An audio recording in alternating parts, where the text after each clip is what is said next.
शिक्षक प्रशिक्षण व राष्ट्रीय शैक्षणिक धोरण 2020 या विषयावर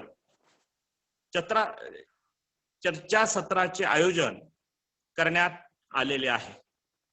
आजच्या या चर्चासत्राचे अध्यक्ष श्री गजानन शिक्षण प्रसारक मंडळाचे अध्यक्ष श्री ब्रिजगोपालजी तोष्णीवाल, संस्थेचे सचिव श्री उमरावजी शेळके सर, स्थानिक विकास समितीचे अध्यक्ष श्री रमणजी तोष्णीवाल,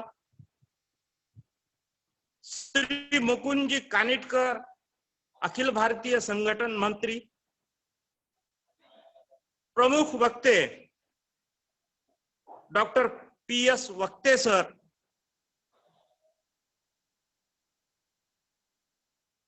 तोष्णीवाल कला वाणिज्य विज्ञान महाविद्यालयाची स्थापना 1993 मध्ये करण्यात आली.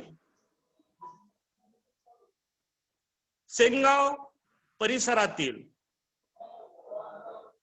ग्रामीण आणि डोंगरी क्षेत्रातील विद्यार्थ्यांना शिक्षण घेणे सुलभ व्हावे याकरिता माननीय अध्यक्ष श्री ब्रिजगोपालजी तोष्णीवाल यांनी श्री गजानन शिक्षण प्रसारक मंडळाची स्थापना केली आणि सेनगावला महाविद्यालय चालू केले.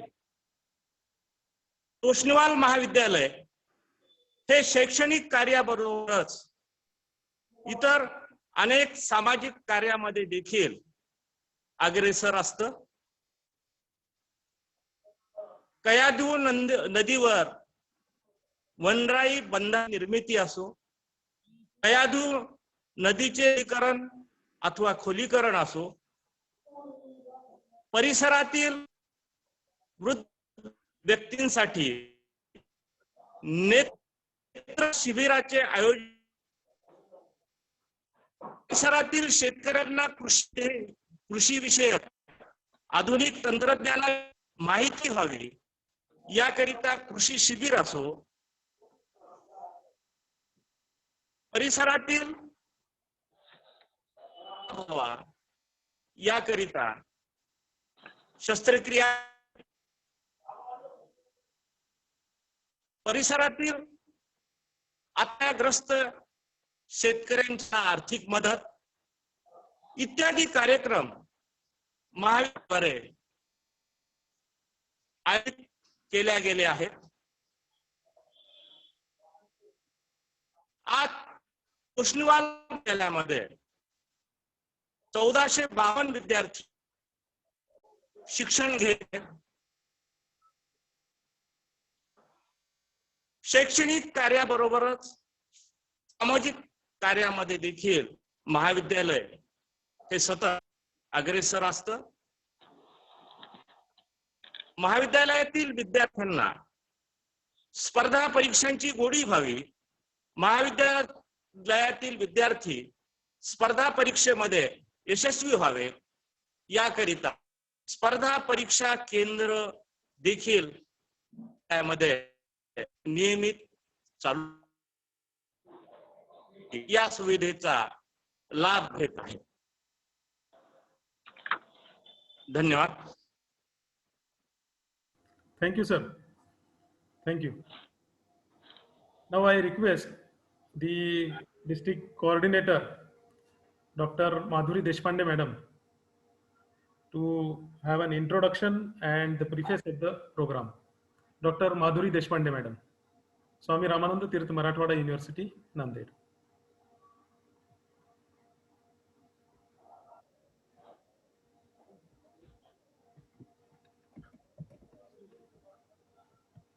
Deshpande madam.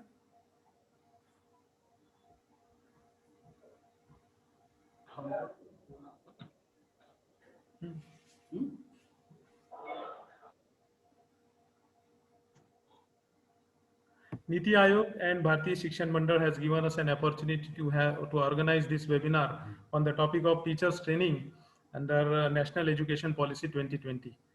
This program is organized with an inspiration provided by the district president and district coordinator, Dr. Sivankar sir and Dr. Deshpande madam. I request Dr. Madhuri Deshpande madam to please enlighten us about the introduction and preface of this program. Dr. Madhuri Deshpande madam.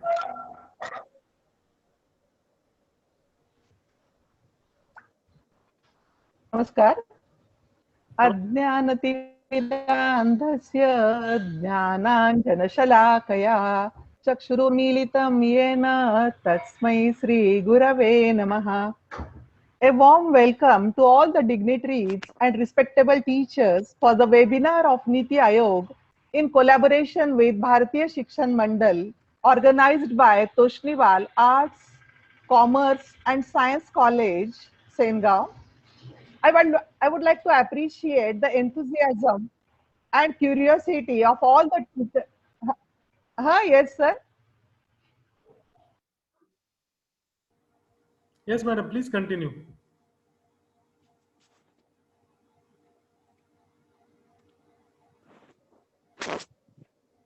Madam, you are. Madam, unmute yourself. Unmute yourself.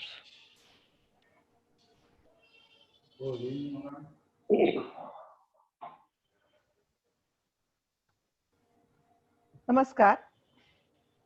अज्ञानतिमिरान्धस्य ज्ञानाञ्जनशलाकया चक्षुरुन्मीलितं येन तस्मै श्रीगुरवे नमः.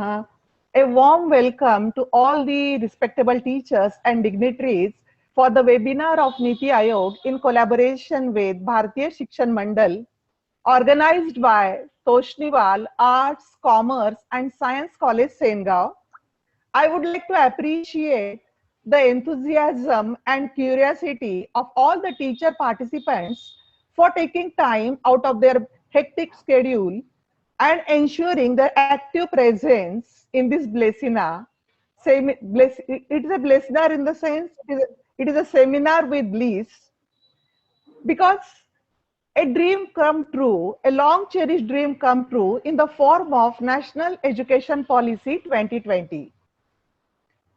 With a spectacular history of more than 50 years in the field of education, Bharatiya Shikshan Mandal has been working on national education policy since 1974. I unmuted, sir. Am I not audible? Madam, you are audible, sir. Madam. You are audible, madam.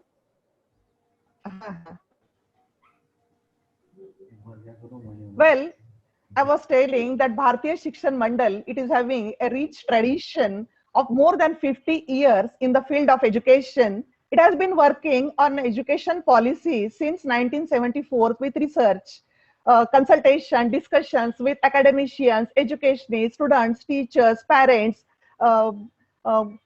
professionals, businessmen. Almost 60 to 70% recommendations of the draft prepared by Bharatiya Shikshan Mandal are in place in the National Education Policy in 2020. या आधीचं आपलं शैक्षणिक धोरण 1986 साली लागू करण्यात आलेलं होतं. त्यानंतर त्यात थोडासा बदल करून क्रियान्वयन कार्यक्रम, action programme. Hello. Yes, madam. You are audible, madam. You are audible.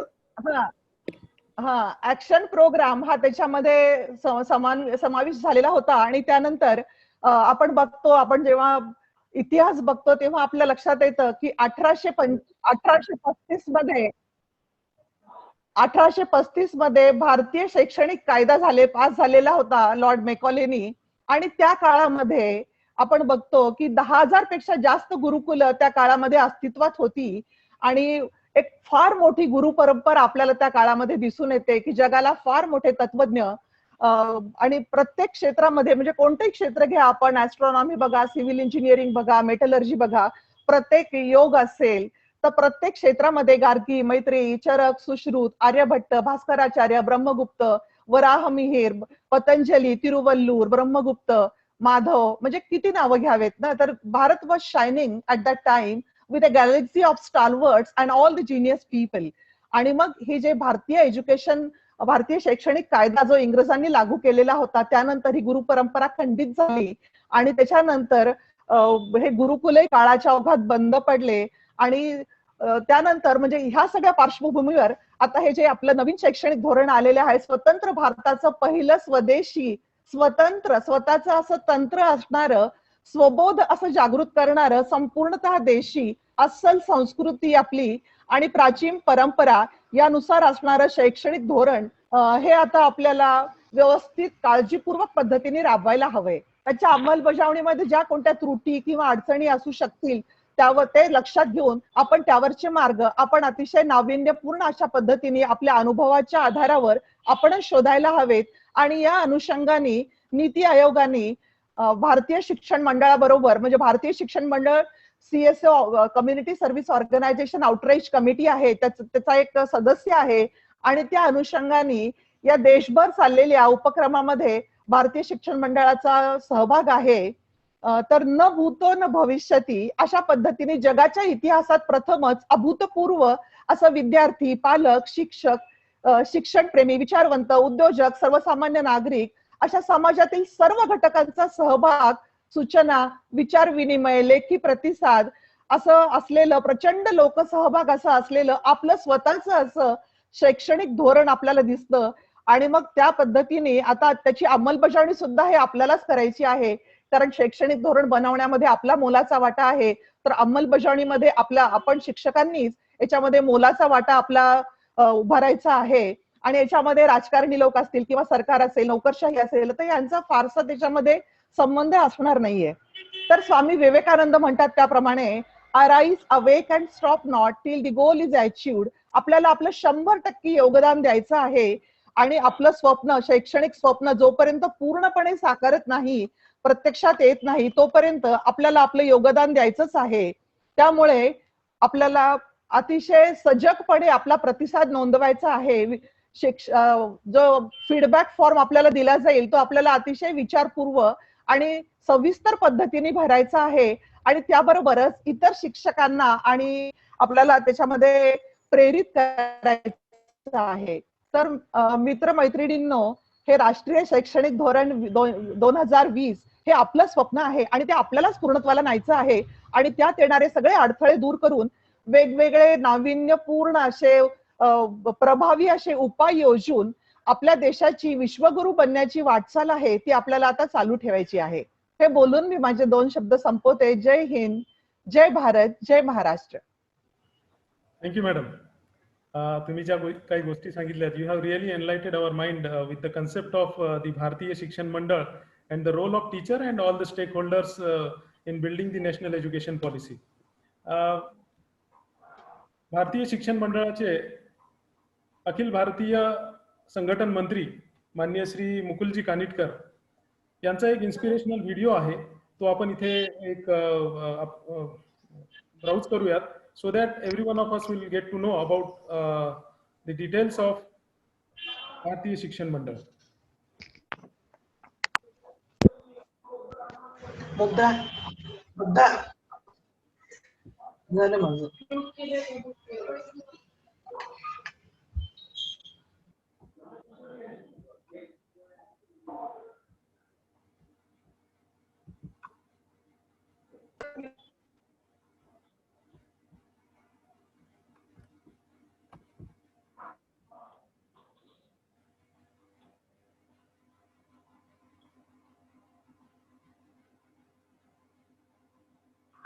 तत्कर्मयन्न बंधाय साविद्याया विमुक्तये आयासाया परम कर्म विद्या शिल्प नैपुणम. कर्म वही है जो बंधन में न बांधे, विद्या वही है जो मुक्त करे. अन्य सभी कर्म व्यर्थ का परिश्रम और अन्य सभी विद्याएं केवल मात्र कारीगरी है. विष्णु पुराण के ऋषि ने विद्या की जो परिभाषा दी कि विद्या वह है जो सबको मुक्त करती है, वह मुक्त करी विद्या गत 200 लगभग 200 वर्षों से स्वयं मुक्त होने की प्रतीक्षा कर रही थी. 2020 अंग्रेजी सन के ग्रेगोरियन कैलेंडर के ईस्वी सन 2020 में सब लोगों को ऐसी बातें, ऐसे संकट का सामना करना पड़ा कि जिसको हम भूल जाए. विस्मरण अधिक महत्वपूर्ण लगने लगा था। ऐसे समय दो ऐसी अद्भुत घटनाएं घटी जिन्होंने 2020 को अविस्मरणीय बना दिया। एक तो 29 जुलाई 2020 को राष्ट्रीय शिक्षा नीति को भारत सरकार ने स्वीकार किया और भारत सरकार की मंत्रिपरिषद ने भारत को एक ऐसी शिक्षा नीति दी जो 185 वर्ष पूर्व किए गए शिक्षा के शीर्षासन को ठीक कर सकती है। ऐसे बीज जिस शिक्षा नीति में है वह सच्चे अर्थ की राष्ट्रीय शिक्षा नीति भारत सरकार ने हम शिक्षाविदों के सामने रखी, प्रस्तुत की। 66 पृष्ठ अंग्रेजी में, 108 पृष्ठ हिंदी में उस राष्ट्रीय शिक्षा नीति का जो खाका है उसका एक एक शब्द तपस्या से उद्भूत है। दूसरी भी घटना उतनी अविस्मरणीय है। 5 अगस्त 2020 को भगवान श्री राम के निजधाम अयोध्या में उनकी जन्मभूमि पर भव्य मंदिर के निर्माण का कार्यारंभ हुआ। ये दोनों सांस्कृतिक पुनरुत्थान के प्रतीक है। 29 जुलाई 2020 को दी गई राष्ट्रीय शिक्षा नीति और 5 अगस्त को किया गया मंदिर पुनर्निर्माण का कार्यारंभ, ये दोनों भारत के सांस्कृतिक पुनर्जागरण के पड़ाव है, परिवर्तन बिंदु है, टर्निंग पॉइंट है।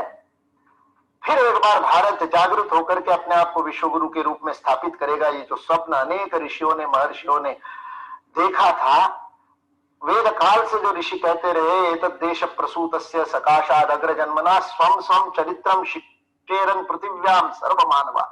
इस राष्ट्र का दायित्व ही विश्व का कल्याण और विश्व का मार्गदर्शन है। वह कहने वाले ऋषियों का स्वप्न साकार करने वाली शिक्षा नीति हमको मिली है, किंतु केवल संहिता में, केवल अभिलेख में, केवल डॉक्यूमेंट में शब्द आ जाने से, प्रावधान आ जाने से, व्यवस्था आ जाने से काम नहीं होता। उसे जमीन पर उतारना पड़ेगा, उसे लागू करना पड़ेगा, उसको अमल में लाना पड़ेगा, उसका क्रियान्वयन करना पड़ेगा।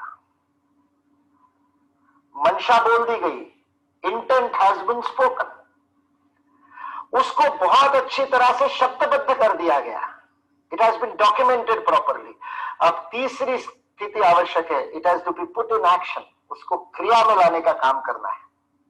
और यह हम सबके लिए बहुत अद्भुत अवसर है कि नीति आयोग ने भारतीय शिक्षण मंडल को यह दायित्व दिया कि सारे भारतवर्ष में सभी जिलों में विद्यालयी शिक्षा और महाविद्यालयीन शिक्षा में इस शिक्षा नीति के क्रियान्वयन को लेकर के चर्चा करें। और हमने तय किया कि यह चर्चा शिक्षकों के साथ होगी, क्योंकि शिक्षा नीति का क्रियान्वयन शिक्षकों को करना है। शिक्षक ही उसे क्रियान्वित कर सकते हैं। सरकार चाहे तो यदि शिक्षक साथ ना दे तो कुछ नहीं कर सकती, और शिक्षक यदि तय कर ले तो सरकार क्रियान्वयन को रोक नहीं सकती। इतनी शक्ति शिक्षकों के अंदर है। इस शिक्षा नीति के निर्माण में इतिहास घटित हुआ है। ऐसा अद्भुत विमर्श किसी और नीति के लिए विश्व के किसी भी देश में इतिहास में कभी नहीं हुआ।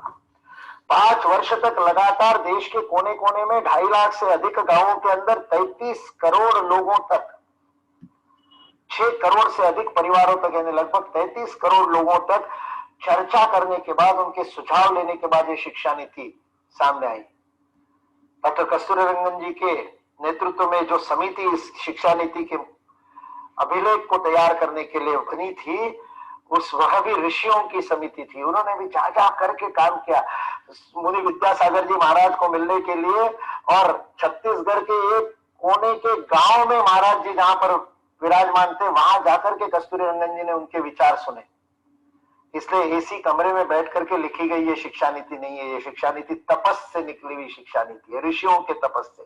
Doctor Kasturirangan, doctor M.K. Sridhar, Manju ji, Mazhar Asif, एक एक उस समिति का सदस्य किसी ऋषि से कम नहीं था। और इसलिए स्वतंत्रता के 75 वर्ष होने को आए, अगले वर्ष 75 वर्ष पूर्ण हो जाएंगे, लेकिन वास्तविक स्व का तंत्र अभी भी प्रतीक्षारत है। हम आज भी उस ब्रिटिश राज की व्यवस्थाओं को चला रहे हैं, उन व्यवस्थाओं को झेल रहे हैं। इस देश का मानस, इस देश का समाज, इस देश का प्रत्येक व्यक्ति वास्तविक स्वतंत्रता की प्रतीक्षा कर रहा है। क्रांतिकारियों के बलिदान को सार्थक करना अभी बाकी, और उसके लिए शिक्षा का भारतीयकरण सबसे महत्वपूर्ण आवश्यक है। 80 वर्ष पूर्व 1835 में शिक्षा का पूरा नियंत्रण सरकार के हाथ में दे दिया गया। शासन केंद्रित शिक्षा व्यवस्था का निर्माण हुआ। शिक्षा का अधिनियम मैकॉले ने बनाया 1835 में। 1823 में अंग्रेजों ने सर्वेक्षण किया, भारत के 7 लाख गांवों के सर्वेक्षण में पाया कि प्रत्येक व्यक्ति को शिक्षा देने की व्यवस्था इस देश में 1823 में। थॉमस मुनरो लिखता है 100% साक्षरता सर्वेक्षण किया। पूरे सर्वेक्षण करने वाले विलियम बेल ने लिखा कि 98% साक्षरता थी। विलियम एडम जिसने बॉम्बे प्रेसिडेंसी यानी पश्चिम में सर्वेक्षण किया वो 96% कहता है। उत्तर में सबसे कम विलियम लिटर पंजाब प्रोविंस में बताता है 93%। लगभग 96% से अधिक 96% से ज्यादा साक्षरता वाला देश स्वतंत्र होते समय 1947 में केवल 18% साक्षर रह जाता है। ब्रिटिश राज का शिक्षा में योगदान है 82% लोगों को अशिक्षित करना। उस इतिहास को बदलने की घड़ी आ गई है। इस राष्ट्रीय शिक्षा नीति में ऐसे बीज है जो पूरी तरह से उस शीर्षासन को ठीक कर सकते हैं। वह स्वायत्तता, वह लचीलापन, वह अद्भुत विद्यार्थी केंद्रित अध्ययन केंद्रित शिक्षा पद्धति के बीज इस शिक्षा नीति में, लेकिन उसका क्रियान्वयन शिक्षकों को करना पड़ेगा। मल्टीपल एंट्री मल्टीपल एग्जिट के लिए जो पाठ्यक्रम बनने हैं वो तो शिक्षक ही बनाएंगे, वो यूजीसी थोड़ी बनाएगी, वो सरकार थोड़ी बनाएगी, वो तो हमको बनाने पड़ेंगे। उसकी व्यवस्था हमको करनी पड़ेगी। विद्यार्थियों को यदि विकल्प देने हैं तो विकल्प देने वाली व्यवस्था शिक्षकों को करनी पड़ेगी। इसलिए शिक्षकों के हाथ में शिक्षा नीति का क्रियान्वयन, शिक्षकों का वह दायित्व है। विश्व मार्गदर्शन का दायित्व जैसे भारत पर है वैसे राष्ट्र मार्गदर्शन का दायित्व शिक्षकों पर है। वयम राष्ट्रीय जागृयाम पुरोहिता।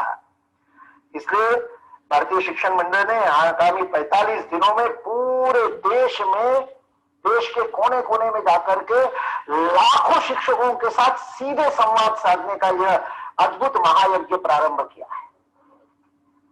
वेबिनार्स भी होंगे और प्रत्यक्ष बैठकें भी होंगी। स्कूल शिक्षा के प्राचार्यों के साथ में, प्रधानाध्यापकों के साथ में, मुख्याध्यापकों के साथ में बैठकें होंगी। एकेडमिक लीडरशिप, शैक्षिक नेतृत्व को अपने दायित्व के प्रति सजग करना होगा। शिक्षकों को अपने क्रियान्वयन के दायित्व को हाथ में लेने के लिए प्रेरित करना होगा। उसके लिए ये चर्चात्मक कार्यक्रम होंगे।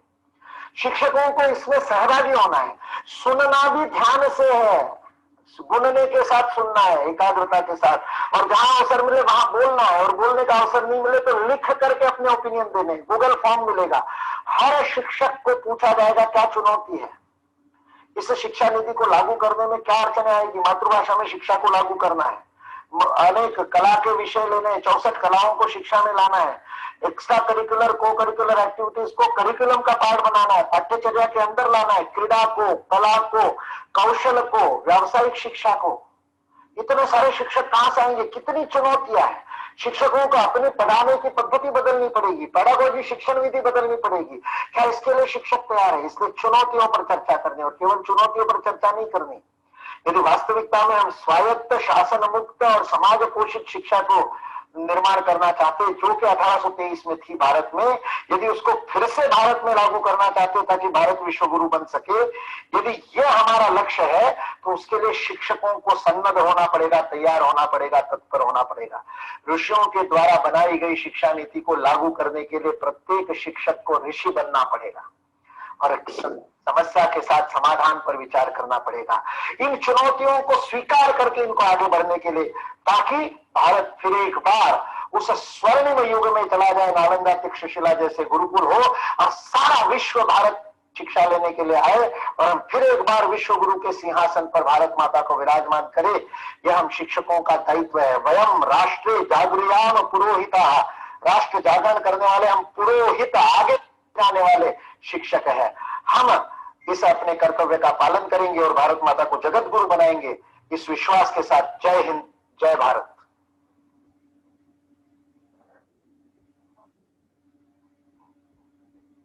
It is really very inspirational to hear Mukulji Kanetkar. He is Akhil Bharatiya संघटन मंत्री ऑफ भारतीय शिक्षण मंडळ. सरांचा व्हिडिओ ऐकताना असं वाटत होतं आपण खरंच एखाद्या सभेमध्ये सरांच्या समोर बसलेलो आहोत का. And the history of India is really what he has told. कारण आपण असं म्हणू शकतो, महाराष्ट्रातील बरेच संतही म्हणून गेलेत की तुझा आहे तुझं पाशी परी तू जागा भुललासी. या सगळ्या गोष्टी आपल्याकडे आहेत, but we have forgotten what we are. Now I'd like to call upon to the president of today's webinar, the president of Sri Gajanan Shikshan Prasarak Mandal Yeldari Camp, Honorable Sri B.R. Toshniwal Bhau, to give a presidential address.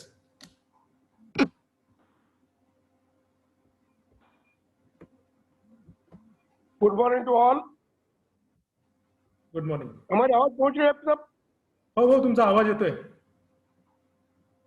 आज बड़ा ही सौभाग्यशाली दिन है हमारे महाविद्यालय के लिए. नीति आयोग और भारतीय शिक्षण मंडल, भारत सरकार, इनके संयुक्त विद्यमान से Toshniwal arts, commerce and science college को आज हमें जो वेबिनार अरेंजमेंट करने का जो सौभाग्य मिला है, teachers training end national education policy 2020, इस कार्यक्रम के लिए उपस्थित सभी को ही हमारी ओर से नमस्कार. कार्यक्रम के लिए उपस्थित हमारे महाविद्यालय के प्राचार्य डॉक्टर तलनीकर जी, विद्यापीठ के कोऑर्डिनेटर डॉक्टर माधुरी देशपांडे, अभी जिनका स्पीच हमने वीडियो के माध्यम से सुना, अखिल भारतीय संगठन मंत्री डॉक्टर श्री मुकुल जी कानेटकर जी, और जिनका स्पीच हमें इस वेबिनार के माध्यम से सुनना है, जो हमारे शिक्षक लोगों के लिए बड़ा ही लाभदायी होगा, डॉक्टर PS वक्ते सर जी. इस प्रोग्राम के लिए जिन्होंने अथक परिश्रम लिए हैं, ऐसे हमारे महाविद्यालय के प्राचार्य Talnikar, doctor Joshi sir, doctor Agrawal sir, doctor Kendra sir और उनकी सारी टीम. इस वर्ष जो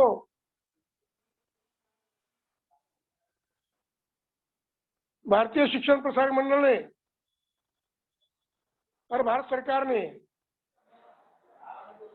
जो एजुकेशन पॉलिसी ठहराई है, शिक्षा की नीति ठहराई है, उसके लिए जो webinar teachers training end national education policy 2020, इस वेबिनार के लिए मैं आप सबको शुभकामना देता हूं. और जो भी पार्टिसिपेंट्स इस वेबिनार के माध्यम से इस चर्चा सत्र में सहभागी होंगे, उन सभी को भी बधाई देता हूं. और जो हमें मौका दिया है भारतीय शिक्षण प्रसारक मंडल ने, भारतीय शिक्षण मंडल ने, उसके लिए उनको तहे दिल से बधाई और धन्यवाद देता हूं. और आज के प्रमुख वक्ता डॉक्टर वक्ते सर, इनको हमें सुनना है, और उसके बाद जो भी पार्टिसिपेंट इस वेबिनार में सहभागी होंगे, उनको सबको इस चर्चा सत्र में सहभाग लेना है.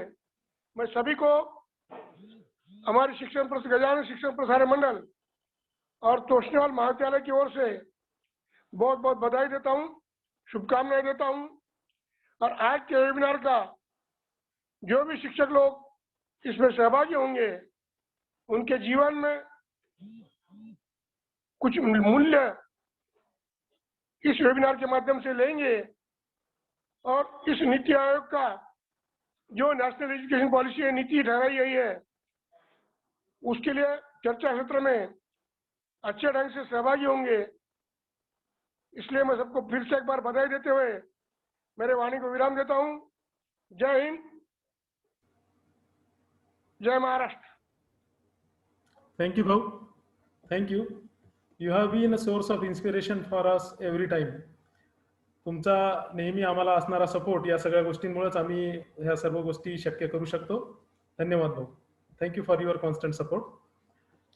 Now this program is organized for hearing from one of our eminent speaker, Dr. Praveen Vakte. But the introduction of the guest is very essential, since when we'll hear from him, we'll definitely come to know about various ideas, what the teacher should do when he is under training, or what are various aspects that have been done in national education policy for teacher, and what the role of the teacher is there. Now I request Mr. Trembak Kendre to please introduce today's guest. Thank you, sir. Kendra sir. Thank you, sir. Am I audible, sir? Yes, yes, sir. Yes. Thank you, sir.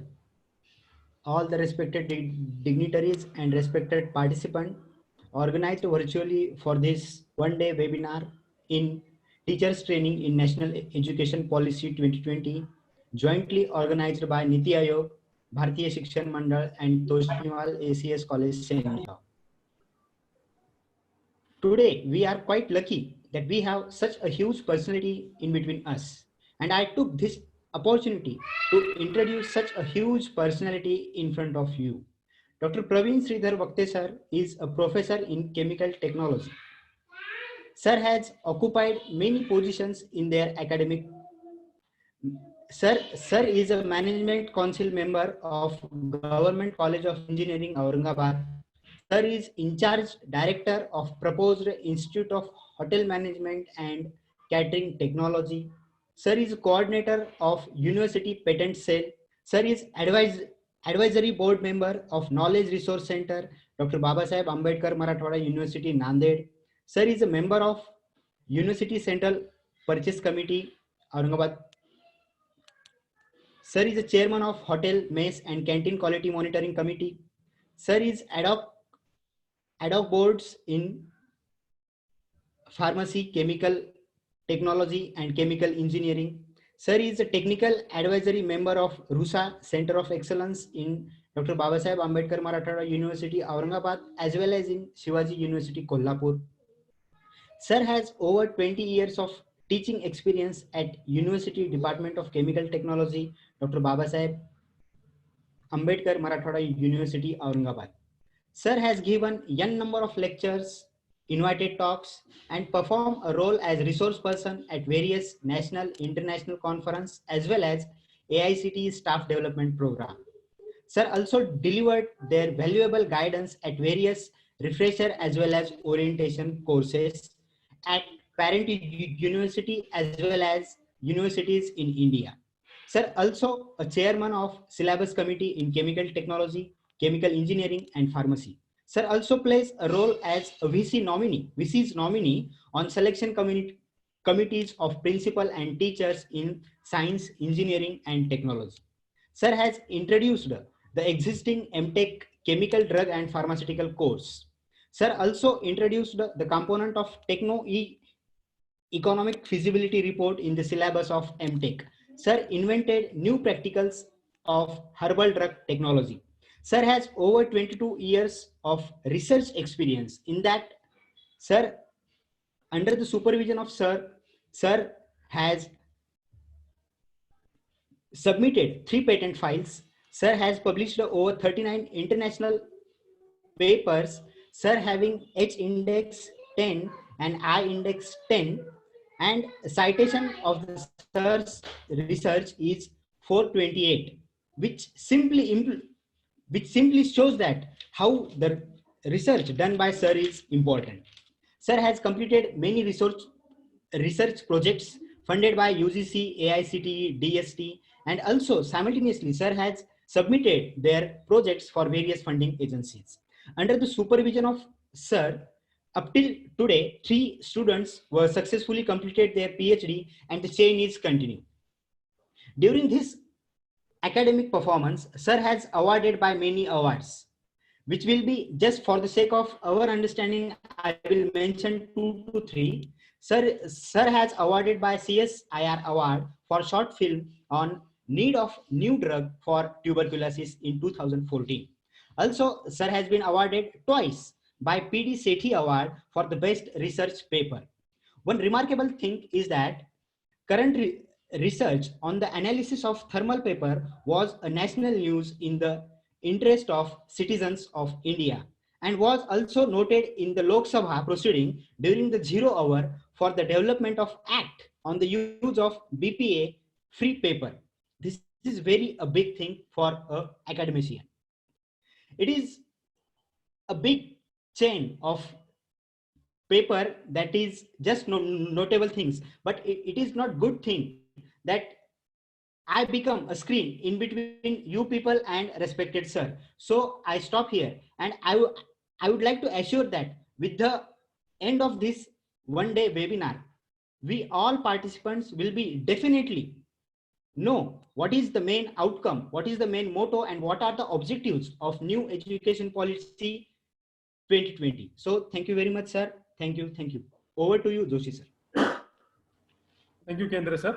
One of the things that is forgotten by my colleague Kendra sir to tell here is Professor Praveen Vakte sir is an ex-pro vice chancellor of Dr. Babasaheb Ambedkar Marathwada University, Aurangabad.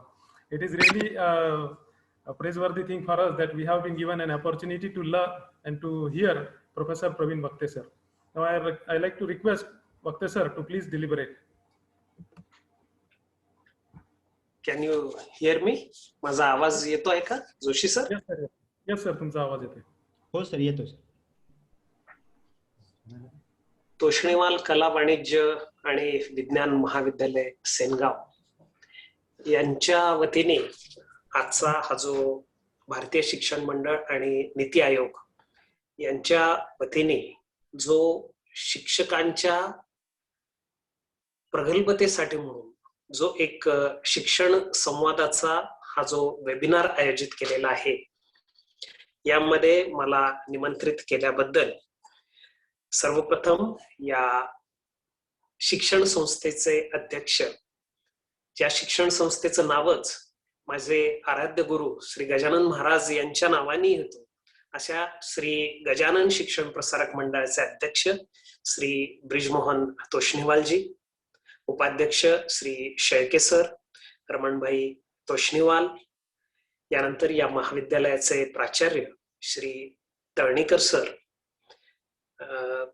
या ठिकाणी उपस्थित असलेले नांदेड येथील प्राचार्य Sudhir Shivanekar sir, doctor Madhuri Deshpande madam, या कार्यक्रमाचे संयोजक असलेले डॉक्टर SS अग्रवाल आणि डॉक्टर राजेश जोशी सर, या व्यतिरिक्त ज्यांनी आत्ताच माझा फार लांबलेला असा जो परिचय करून दिला असे आमचे मित्र डॉक्टर केंद्रे सर, आणि या ठिकाणी उपस्थित असलेले सर्व श्रोतागण, इतर महाविद्यालयातील उपस्थित असलेले प्राध्यापक, प्राचार्य आणि या कार्यक्रमासाठी म्हणून ज्यांनी अत्यंत प्रेरणादायी असं जे विवेचन आपल्या समोर मांडलं, असे आपले श्रद्धेय श्री मुकुलजी कानेटकर सर. या आजचा हा जो संवाद आयोजित केलेला आहे, हा when I was going through the title, we have mentioned it as a teachers training program. Definitely, let me tell you, we are here to understand what is the new national education policy. And after hearing through the very pious words of Mukilji, I would say we are not here to train the teachers. ज्यांना आपण गुरु म्हणतो, अशा गुरूंना train करण्यासाठी म्हणून हा आजचा माझा विवेचनाचा कार्यक्रम नसून, आपल्याशी संवाद साधून कशा चांगल्या पद्धतीने आपण या नवीन राष्ट्रीय शैक्षणिक धोरणाला इफेक्टिव्हली इम्प्लिमेंट करू शकतो, यासाठी म्हणून आजचा हा जो कार्यक्रम आहे हा आयोजित केलेला आहे. यामध्ये हे एकांगी नसून हे दोघांनीही याला स्वीकारायचं आहे आणि कुठल्या चांगल्या पद्धतीने काय आपल्याकडे स्किल सेट्स असले पाहिजे की ज्याच्या वापराने आपण काय आपले एलिमेंट्स आहेत, काय स्किल्स आहेत की ज्याच्या वापराने आपण या नवीन शैक्षणिक धोरणाचं इम्प्लिमेंटेशन हे चांगल्या पद्धतीने करू शकू, हे सगळ्यात महत्वाचं आहे. आपण देशपांडे मॅडमनी जेव्हा प्रिफेस मध्ये सांगितलं, यानंतर मुकुलजींनी सुद्धा ज्या पद्धतीने आपल्याला या सगळ्या पूर्व इतिहासाचं जेव्हा विवेचन केलं, त्यावेळेला आपल्याला लक्षात आलेलं आहे की एक मिसिंग लिंक होती आणि कुठेतरी भारतीय शिक्षण पद्धतीमध्ये आपल्याला काहीतरी एक लिंक हरवल्यासारखं कायम जाणवत होतं. आणि म्हणूनच 21व्या शतकातल्या या पहिल्या शैक्षणिक धोरणाचा ज्या पद्धतीने मुकुलजींनी सांगितलं की 2020 साली आपण याचा जो स्वीकार केलेला आहे, याच्या इम्प्लिमेंटेशनची जबाबदारी ही आपल्यावरती आलेली आहे. अर्थातच ज्या पद्धतीने ब्रिटिशकालीन शैक्षणिक धोरण होतं आणि ज्या पद्धतीने शिक्षणाचा पद्धतीने ऱ्हास झालेला होता, हा जर आपण बघितला तर आपल्या लक्षात येईल की या देशाला स्वतंत्र विचाराची, या मातीतल्या विचारांनी प्रेरित असलेल्या शैक्षणिक धोरणाची आपल्याला इथे गरज होती. आणि असं शैक्षणिक धोरण हे 21व्या शतकाच्या स्टार्टला म्हणून आपण स्वीकारलेलं आहे. आणि याची आता इम्प्लिमेंटेशनचा जो पार्ट आहे तो आपण आता करणार आहोत. खर तर गुरूंशिवाय किंवा टीचर्स ज्याला आपण या नवीन ग्लोबल टेक्निक्स मध्ये ज्याला आपण शिक्षक म्हणतो, अशा शिक्षकांच्या योगदानाशिवाय या शैक्षणिक धोरणाचं इम्प्लिमेंटेशन करणं हे फारसं सोपं नाहीये. आणि म्हणून सगळ्याच शिक्षकांना या शैक्षणिक धोरणाच्या मागचा उद्देश माहिती व्हावा आणि कशा पद्धतीने आपण आपलं कार्य करावं, जेणेकरून या शैक्षणिक धोरणाला आपण चांगल्या पद्धतीने इम्प्लिमेंट करू शकू, हे सगळ्यात महत्वाचं आहे. आणि म्हणून या शैक्षणिक धोरणाच्या 27.2 कलमामध्ये असं म्हणलेलं आहे की सगळ्यात महत्वाचं जर काही असेल तर एका चांगल्या स्पिरिटनी आणि इंटेंटनी या पॉलिसीचं इम्प्लिमेंटेशन होणं हे अत्यंत महत्वाचं आहे. आणि ते करण्याची पहिली पायरी म्हणूनच आपण आज या संवादासाठी इथे उपस्थित झालेलो आहोत. खर तर एक या ठिकाणी मी म्हणू इच्छेल की आपण नेहमी म्हणतो की उद्यम साहसम धैर्यम बुद्धी ही शक्ती ही पराक्रमा षडेते यत्र वर्तन्ते तत्र देवः सहाय्यक होतो.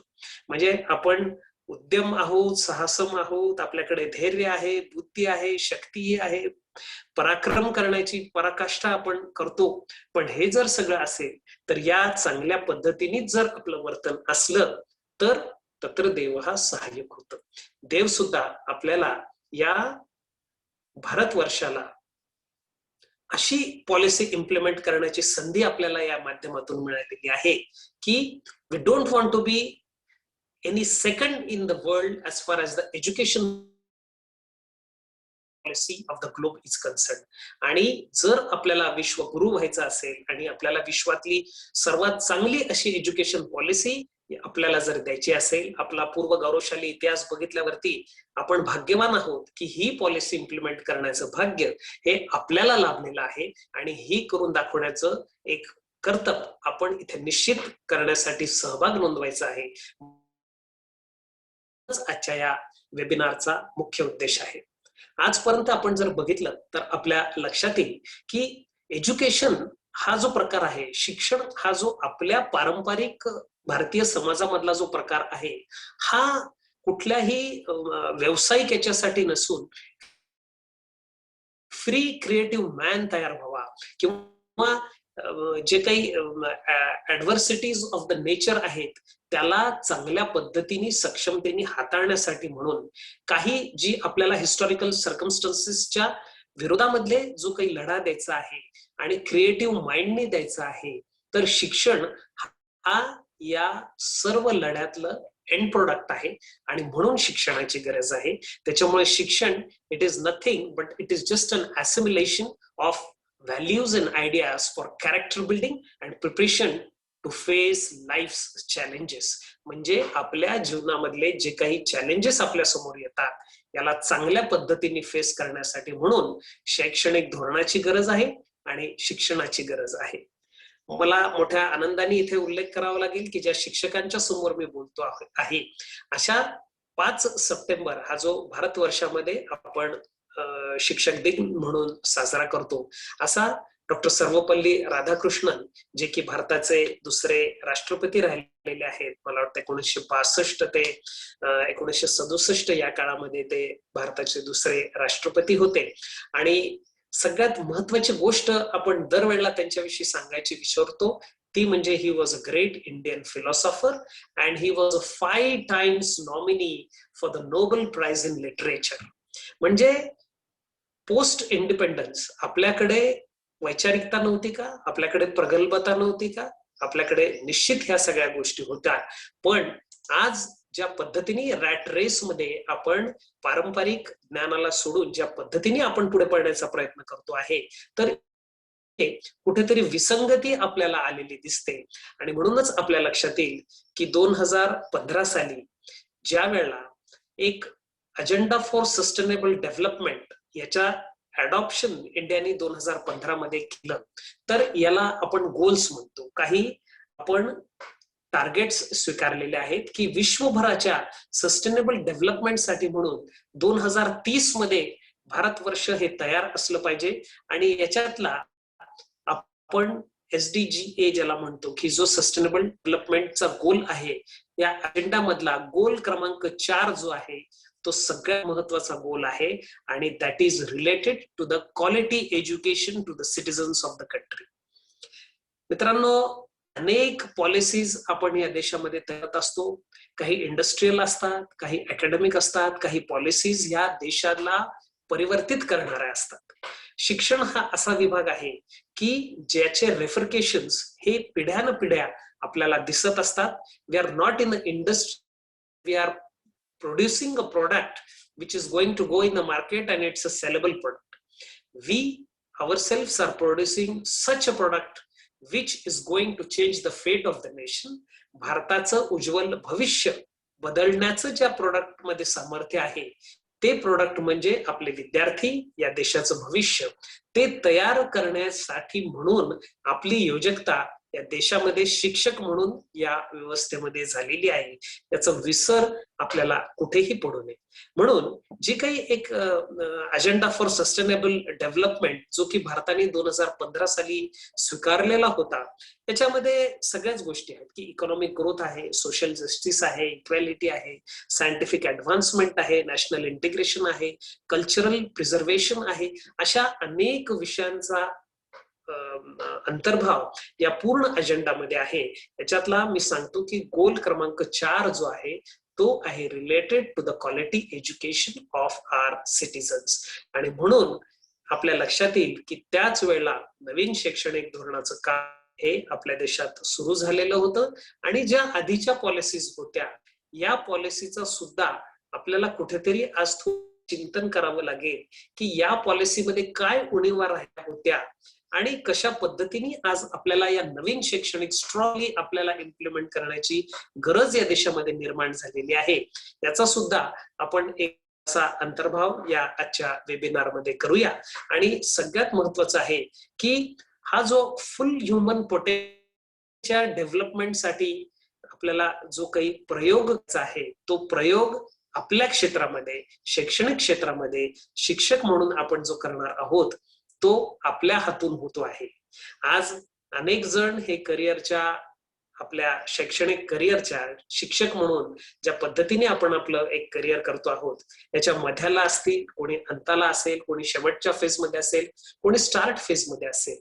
पण मित्रांनो, गोष्ट मला इथे सांगावीशी वाटते ती महत्वाची गोष्ट म्हणजे की just with the intervention of the technology, the pace of this universe is very high, very fast, and to tackle up with this pace, we need to change our mindset.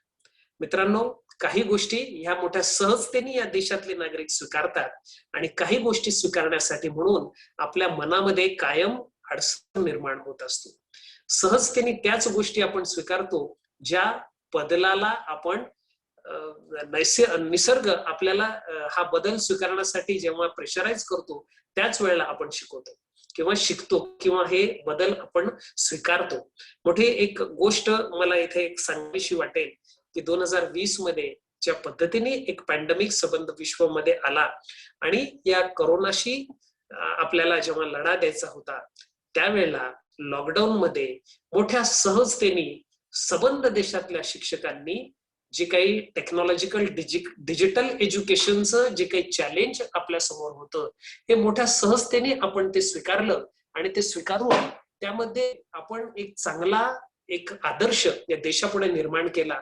आणि जेव्हा ही एखादा शिक्षक हा या देशाची पॉलिसी स्वीकारतो, जेव्हा एखादा शिक्षक हे डिजिटल एज्युकेशनचं आव्हान स्वीकारतो, आपण बघितलं असेल की शाळेतला शिक्षक असेल, शाळकरी लहान प्रायमरी मधले शिकवणारे शिक्षक असतील किंवा आपण हायर एज्युकेशन मधले असू, प्रत्येक जण काही या डिजिटल टेक्नॉलॉजीला होता. पण हे असताना सुद्धा आपण हे शिकलो, हे आपण आत्मसात केलं. याचा परिपाक असा दिसला की या देशातल्या प्रत्येक विद्यार्थ्यांनी खूप सहजतेने, अगदी लहान मुलं जरी आपण बघितली तर अगदी सहजतेने यांनी या डिजिटल टेक्नॉलॉजीचा स्वीकार केला आणि एका चांगल्या नवीन सुरुवातीला आपण गेलो आणि फार सुरळीतपणे हे केलं. एक जर आपण विचार केला तर डिजिटल ऑफ अत्यंत महत्त्वाचा भाग आपण याच्यामध्ये त्याला सामोरं आपण जाणार आहोत. पण जर आपण पॉलिसीमध्ये म्हणालो असतो की we want to go for the digitalisation of the education, तर हे स्वीकारायला कदाचित लागलेला वेळ आणि निसर्गाने ज्या पद्धतीने पण आपल्यावरती 2020 मध्ये केली आणि त्याला सामोरे जाताना म्हणून जेव्हा आपण या डिजिटल टेक्नॉलॉजीचा स्वीकार केला त्याच्यातला फरक इतकाच होता की मनाने स्वीकारलेला स्वीकार आणि नियतीने आपल्यावर लादलेला स्वीकार, या दोन्हीही मधला जर आपण प्रगतीचा आलेख बघितला आपल्या लक्षात येईल की नियतीने लादलेला जो काही आपल्यावरतीचा एक स्वीकार होता तो फार पटकन आपण स्वीकारलेला आहे, कारण आपली मानसिकता तशी झालेली होती की आपल्याला हा बदल स्वीकारावाच लागणार आहे. आणि जर आपल्याला आपल्या विद्यार्थ्यांना ज्ञानार्जन करायचं असेल तर याशिवाय दुसरा मार्ग आपल्याकडे नाही, आणि म्हणूनच आपण या टेक्नॉलॉजीचा स्वीकार केला. दुसरा एक मोठा एक मला इथे सांगावा वाटतो असा बदल म्हणजे की जर आपण 2G, 3G, 4G, 5G हे बदल मोठ्या सहजतेने कुठल्याही शैक्षणिक पॅरामीटर्सला समोर न जाता या देशातला प्रत्येक नागरिक जर स्वीकारतो, तर हे टेक्नॉलॉजिकल ऍडव्हान्समेंट स्वीकारत असताना शैक्षणिक बदल किंवा शैक्षणिक नवीन धोरण हे या देशाला का असू नये? जेव्हा आपण टेक्नॉलॉजी वाईज या देशाला प्रगत करू इच्छितो त्याच वेळेला आपल्याला कुठे शैक्षणिक घटनाक्रमाचा मागोवा घेणं तितकंच महत्वाचं होतं. आणि त्यातून भविष्य घडवत असताना आपल्याला कुठल्या प्रकारचे काही नियम आखले पाहिजेत, काही अजेंडा ठेवला पाहिजे, काही पॉलिसीज इम्प्लिमेंट केल्या पाहिजे, जेणेकरून 2030 साली जो की सस्टेनेबल डेव्हलपमेंटचा गोल आपल्या समोर आहे हा आपण जो स्वीकारलेला आहे त्या बदलाला सामोरं जाणं म्हणून आपण या नवीन राष्ट्रीय शैक्षणिक धोरणाचा स्वीकार आपण केलेला आहे. पण मित्रांनो, कदाचित 2030 मध्ये किंवा 2035 मध्ये जेव्हा या शैक्षणिक धोरणाची फळं आपल्याला लगडलेली दिसतील त्यावेळेला आपल्यापैकी किती जण शिक्षक म्हणून या पेशात असू, मी पेशा हा शब्द याच्यासाठी वापरतोय की आपण शिक्षक म्हणून स्वीकारलेला पेशा आणि मनापासून आपण स्वीकारलेलं शैक्षणिक धोरण, मी नवीन धोरणाविषयी म्हणत नाहीये, तर आपण शिक्षक म्हणून स्वीकारलेलं शैक्षणिक धोरण हे जे आहे याची खरी फळं जी आपल्याला दिसणार आहेत ती 2040 साली दिसणार आहेत. आणि 2040 मध्ये भारत देश हा कुठल्याही प्रगत राज्यामध्ये किंवा जगातल्या कुठल्याही प्रगत राष्ट्रांमध्ये हा इकॉनॉमिक बॅकग्राऊंड वरती, टेक्नॉलॉजिकल बॅकग्राऊंड वरती, इक्विटेबल ऍक्सेसच्या बॅकग्राऊंड वरती हा देश नंबर 1 असावा, विश्वगुरु असावा, हे जे आपलं स्वप्न आहे ते साकारण्यासाठी म्हणून ही पावलं आपण आता उचललेली आहेत. तर सगळ्यात महत्वाचा भाग जो इथे आहे की नवीन शैक्षणिक धोरण आपण स्वीकारलेलं याचा मुख्य कॉन्ट्रीब्युशन आपल्याला काय मिळणार आहे? सगळ्यात मोठं कॉन्ट्रीब्युशन आपल्याला जे मिळणार आहे की transform this India to make it vibrant knowledge society which we call as Earth. Knowledge super power आपल्याला या देशात करायचं आहे. आणि जर आपल्याला याला नॉलेज सुपर पॉवर करायचं असेल तर हे करण्यासाठी म्हणून या पॉलिसीचा अंतर्भाव आपण केलेला आहे, ज्यामध्ये आपला शैक्षणिक अभ्यासक्रम, करिक्युलम, पेडागॉगी ज्याला आपण म्हणतो की शैक्षणिक जे काही आपलं धोरण आहे त्या धोरणाला कशा पद्धतीने आपण विविध इन्स्टिट्यूशन्स मध्ये डेव्हलप करून एक स्टुडंट्सला deep respect towards the fundamental duties and constitutional values ज्याला आपण म्हणतो, हा कॉन्शियस अवेअरनेस करण्यासाठी म्हणून ज्या काही रोल्स अँड रिस्पॉन्सिबिलिटीज शिक्षक म्हणून आपल्याला निभवायच्या आहेत, या बदलत्या जगासाठी निभवायच्या आहेत, त्याचा हा शैक्षणिक धोरण हा म्हणून आपण स्वीकार या ठिकाणी करतो आहोत.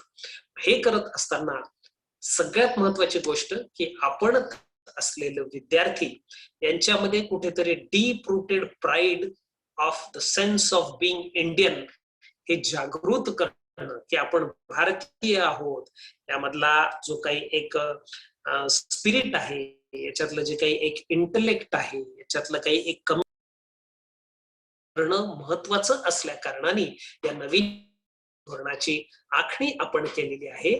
कारण we want to prepare the global citizens from the knowledge society of Bharat. आणि म्हणून ट्रू ग्लोबल ह्युमन सिटीजन्स आपल्याला करायचे आहेत. हे करण्यासाठी म्हणून आपण या शैक्षणिक धोरणाचा स्वीकार आपण केलेला आपल्याला दिसतो.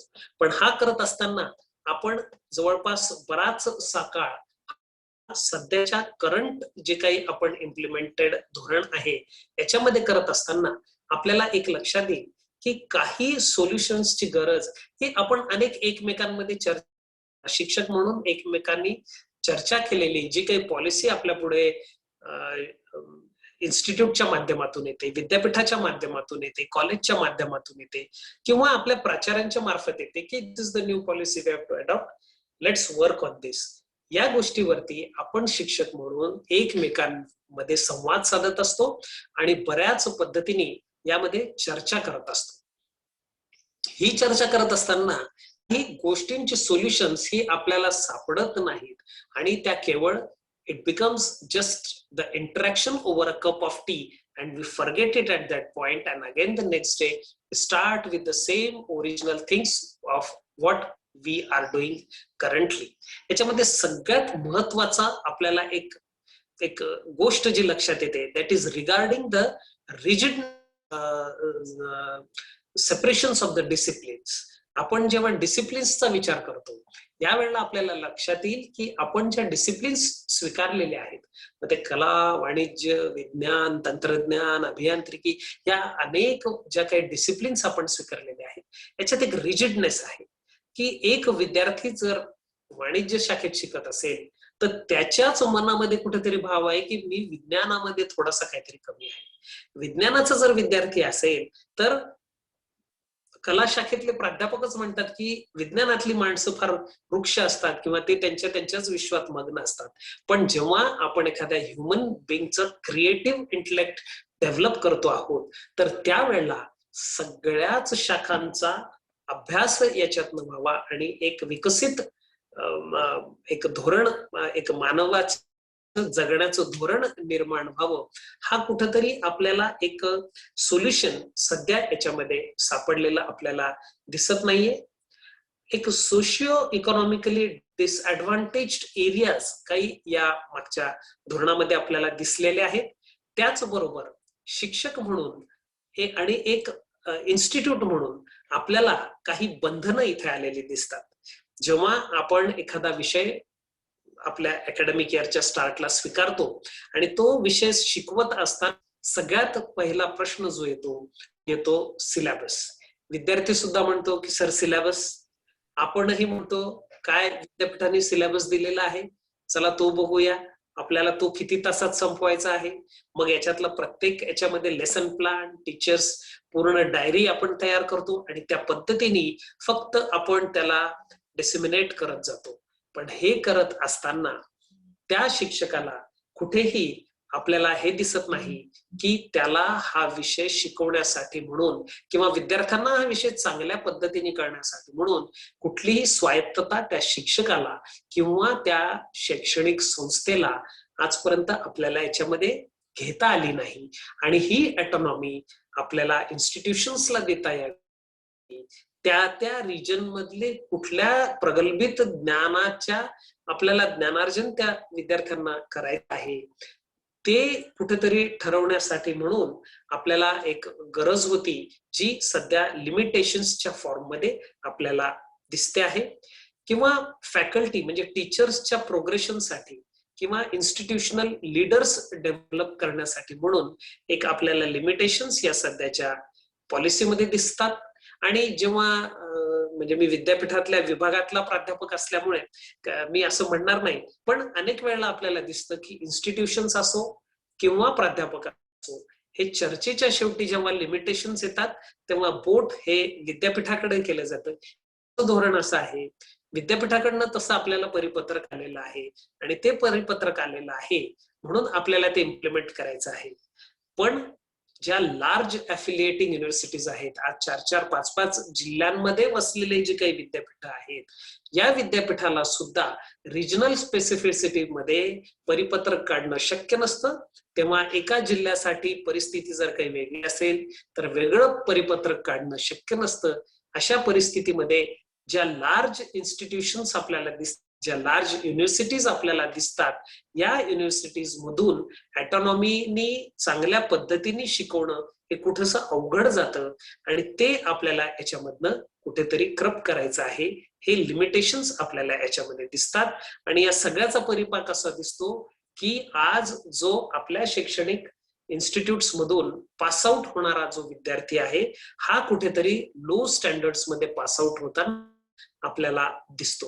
आणि जर या लो स्टँडर्ड्स मध्ये जर आपल्याला हा विद्यार्थी दिसत असेल तर काहीतरी चॅलेंजेस आपण स्वीकारले पाहिजेत आणि ते चॅलेंजेस चांगल्या पद्धतीने डिलिव्हर करण्यासाठी म्हणून एक चांगली ecosystem towards the higher educational system which consist of various autonomous multidisciplinary colleges and universities या देशात असणं गरजेचं आहे. आणि म्हणून या नवीन शैक्षणिक धोरणामध्ये हे चॅलेंजेस आपण स्वीकारले पाहिजेत. हा जो विद्यार्थी आहे हा विद्यार्थी कुठल्याही एका रिजिड डिसिप्लिन मधून बाहेर न पडता एका मल्टीडिसिप्लिनरी टेक्निक्स मधून, मल्टीडिसिप्लिनरी अप्रोच मधून हा विद्यार्थी बाहेर पडला पाहिजे आणि जगाचे चॅलेंजेस स्वीकारण्यासाठी हा तयार राहिला पाहिजे. मित्रांनो, आपण म्हणायचो की आधीच्या पिढी म्हणजे 20 वर्ष. With the advent of technology, if you see it, now it is called as one generation stands for 6 years, and with the more pace and advancements of the technology, this period is going to be of the 4 years. म्हणजे जर आपल्या कार्यकाळाची शेवटची 10 वर्ष राहिली असतील तर मित्रांनो आपण 2-2.5 पिढ्यांमधला जो काही चेंज आधीच्या काळांमध्ये बघायचो तो आपल्याला येत्या 10 वर्षांमध्ये दिसणार आहे. आणि म्हणून आपल्या समोर या प्रवाहामध्ये जोरकसपणे पोहण्याची गरज आहे. जर आपल्याला या प्रयोगातून मागे राहायचं नसेल तर आपल्याला हा बदल स्वीकारून आपल्या विद्यार्थ्यांसमोर योग्य पद्धतीने मांडावा लागेल. तरच आपण समाजाबरोबर चालू शकू, नवीन विचारांबरोबर चालू शकू, नवीन प्रवाहाबरोबर चालू शकू. या बदलत्या प्रवाहाबद्दल हा जो आपण काही movement towards the implementation of autonomy among the faculty members and the institutes जो आहे, स्वयंविचार, प्रत्येक शिक्षक हा एक स्वतःमध्ये एक इन्स्टिट्यूट आहे, स्वतःमध्ये एक विद्यापीठ आहे आणि त्याचे विचार प्रगल्भ जे आहेत हे विचार जोपर्यंत त्या विद्यार्थ्यापर्यंत पोहोचणार नाहीत तोपर्यंत ते विचार समाजामध्ये प्रोपॅगेट होणार नाहीत. आणि मुख्य म्हणजे एक आजकाल नवीन जे काही प्रकार आहे यामध्ये शिक्षकाची अपेक्षा असते की my authorities should praise me so that I can be the good institution leader. Friends, our students are only parameters when they go in the society and when they are going to show in society how successful human being they are, and when they will take your name that my teacher was so and so, and because of the efforts he has taken in upcoming and building of me, I am the outcome of his efforts taken in the college. हे वाक्य हाच खरा शिक्षकाचा गौरव आहे आणि शिष्यच आपल्याला खरं गौरवपूर्ण जो काही आपला सन्मान आहे तो मिळवून देणार आहे. म्हणून जे काही चॅलेंजेस आपल्या समोर आहेत या चॅलेंजेसला चांगल्या पद्धतीने डिलिव्हर करण्यासाठी म्हणून मग ते असेसमेंट असेल, स्टुडंट सपोर्ट असेल, करिक्युलम डेव्हलपमेंट असेल, पेडागॉगी डेव्हलपमेंट असेल, हे सगळे जे काही आहेत ह्या सगळ्या करण्यासाठी म्हणून आपल्याला या चॅलेंजेसचा स्वीकार करावा लागेल. आणि integrity of the faculty and institutes हा या नॅशनल एज्युकेशन पॉलिसीचा गाभा आहे. आणि जोपर्यंत आपण इंटिग्रिटीनी हे स्वीकारणार नाही आणि इन्स्टिट्यूशनल लिडरशिपनी पुढे येणार नाही तोपर्यंत या शैक्षणिक धोरणाचा आउटकम आपल्याला आलेला दिसणार नाही. आणि नुसतंच शैक्षणिक भाग नाही तर रिसर्च मध्ये सुद्धा शिक्षक काम करतात, अशांसाठी एक नॅशनल रिसर्च फाउंडेशनच्या माध्यमातून ज्या पद्धतीने रिसर्च फंडिंग आपल्याला पीअर रिव्ह्यूड रिसर्चला पुढे न्याय, याच्यासाठी सुद्धा म्हणून काही चॅलेंजेस गरजेचं आहे. तर आजपर्यंत आपण करत आलेलो जे रिसर्च होतं, हे रिसर्च फक्त कुठेतरी माझे रिसर्च पेपर पब्लिश व्हावेत किंवा जगाच्या बरोबरीचं माझं रिसर्च आहे हे दाखवण्यासाठी म्हणून जर काही आपण रिसर्च करत असू, तर अशा रिसर्चचा कुठलाही उपयोग भारतवर्षाला होणार नाही. तर आपल्या भूमीमधल्या असलेल्या अडचणी, आपल्या भूमीमध्ये असलेल्या गरजा यांचं एक निरीक्षण करून चांगल्या पद्धतीने याला आपण काहीतरी उत्तर तयार करणार नाहीत, तोपर्यंत कुठलंही चांगलं रिसर्च, फ्रुटफुल रिसर्च आपल्या लॅबोरेटरीज मधून येणार नाही.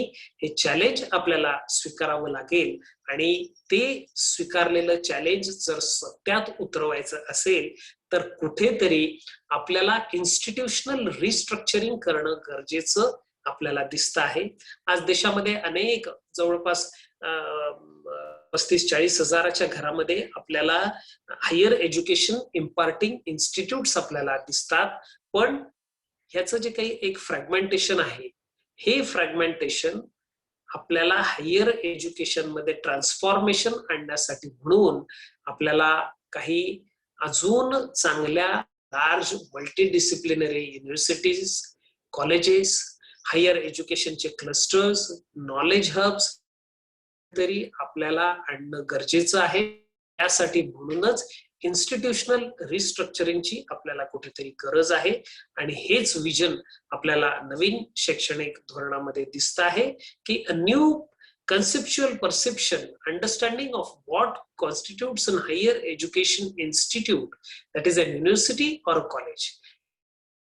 आपण एक ऑटोनॉमस इन्स्टिट्यूट म्हणून आपापल्या विषयामध्ये पुढे यायचं आहे आणि आजपर्यंत एखाद्या इन्स्टिट्यूटला आपण इन्फ्रास्ट्रक्चरल अव्हेन्यूज मध्ये जेव्हा त्याला मापायचो किंवा मोजायचो त्यावेळेला आपल्याला लक्षात येईल की त्या कॉलेजचं इन्फ्रास्ट्रक्चर खूप छान आहे, ते इन्स्टिट्यूट खूप इन्फ्रास्ट्रक्चरली छान आहे, म्हणजे आपण त्या संस्थेची प्रॉपर्टी ही काय म्हणून बघायचो की इन्फ्रास्ट्रक्चर म्हणून आपण बघायचो.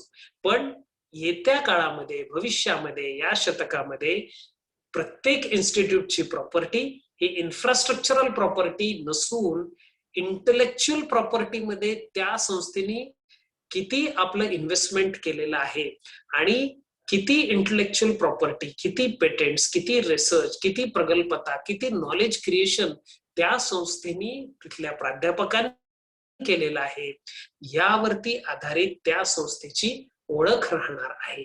म्हणून when we are talking of constitution or restructuring of new higher education institute, may it be a university or a college, we need to understand the change we need to bring in our upbringing or our changed policies regarding of the intellectual property of our institute. But to bring this change, we need to have wise mechanism for granting graded autonomy to not only to the institutes, also to the teachers, also to the colleges.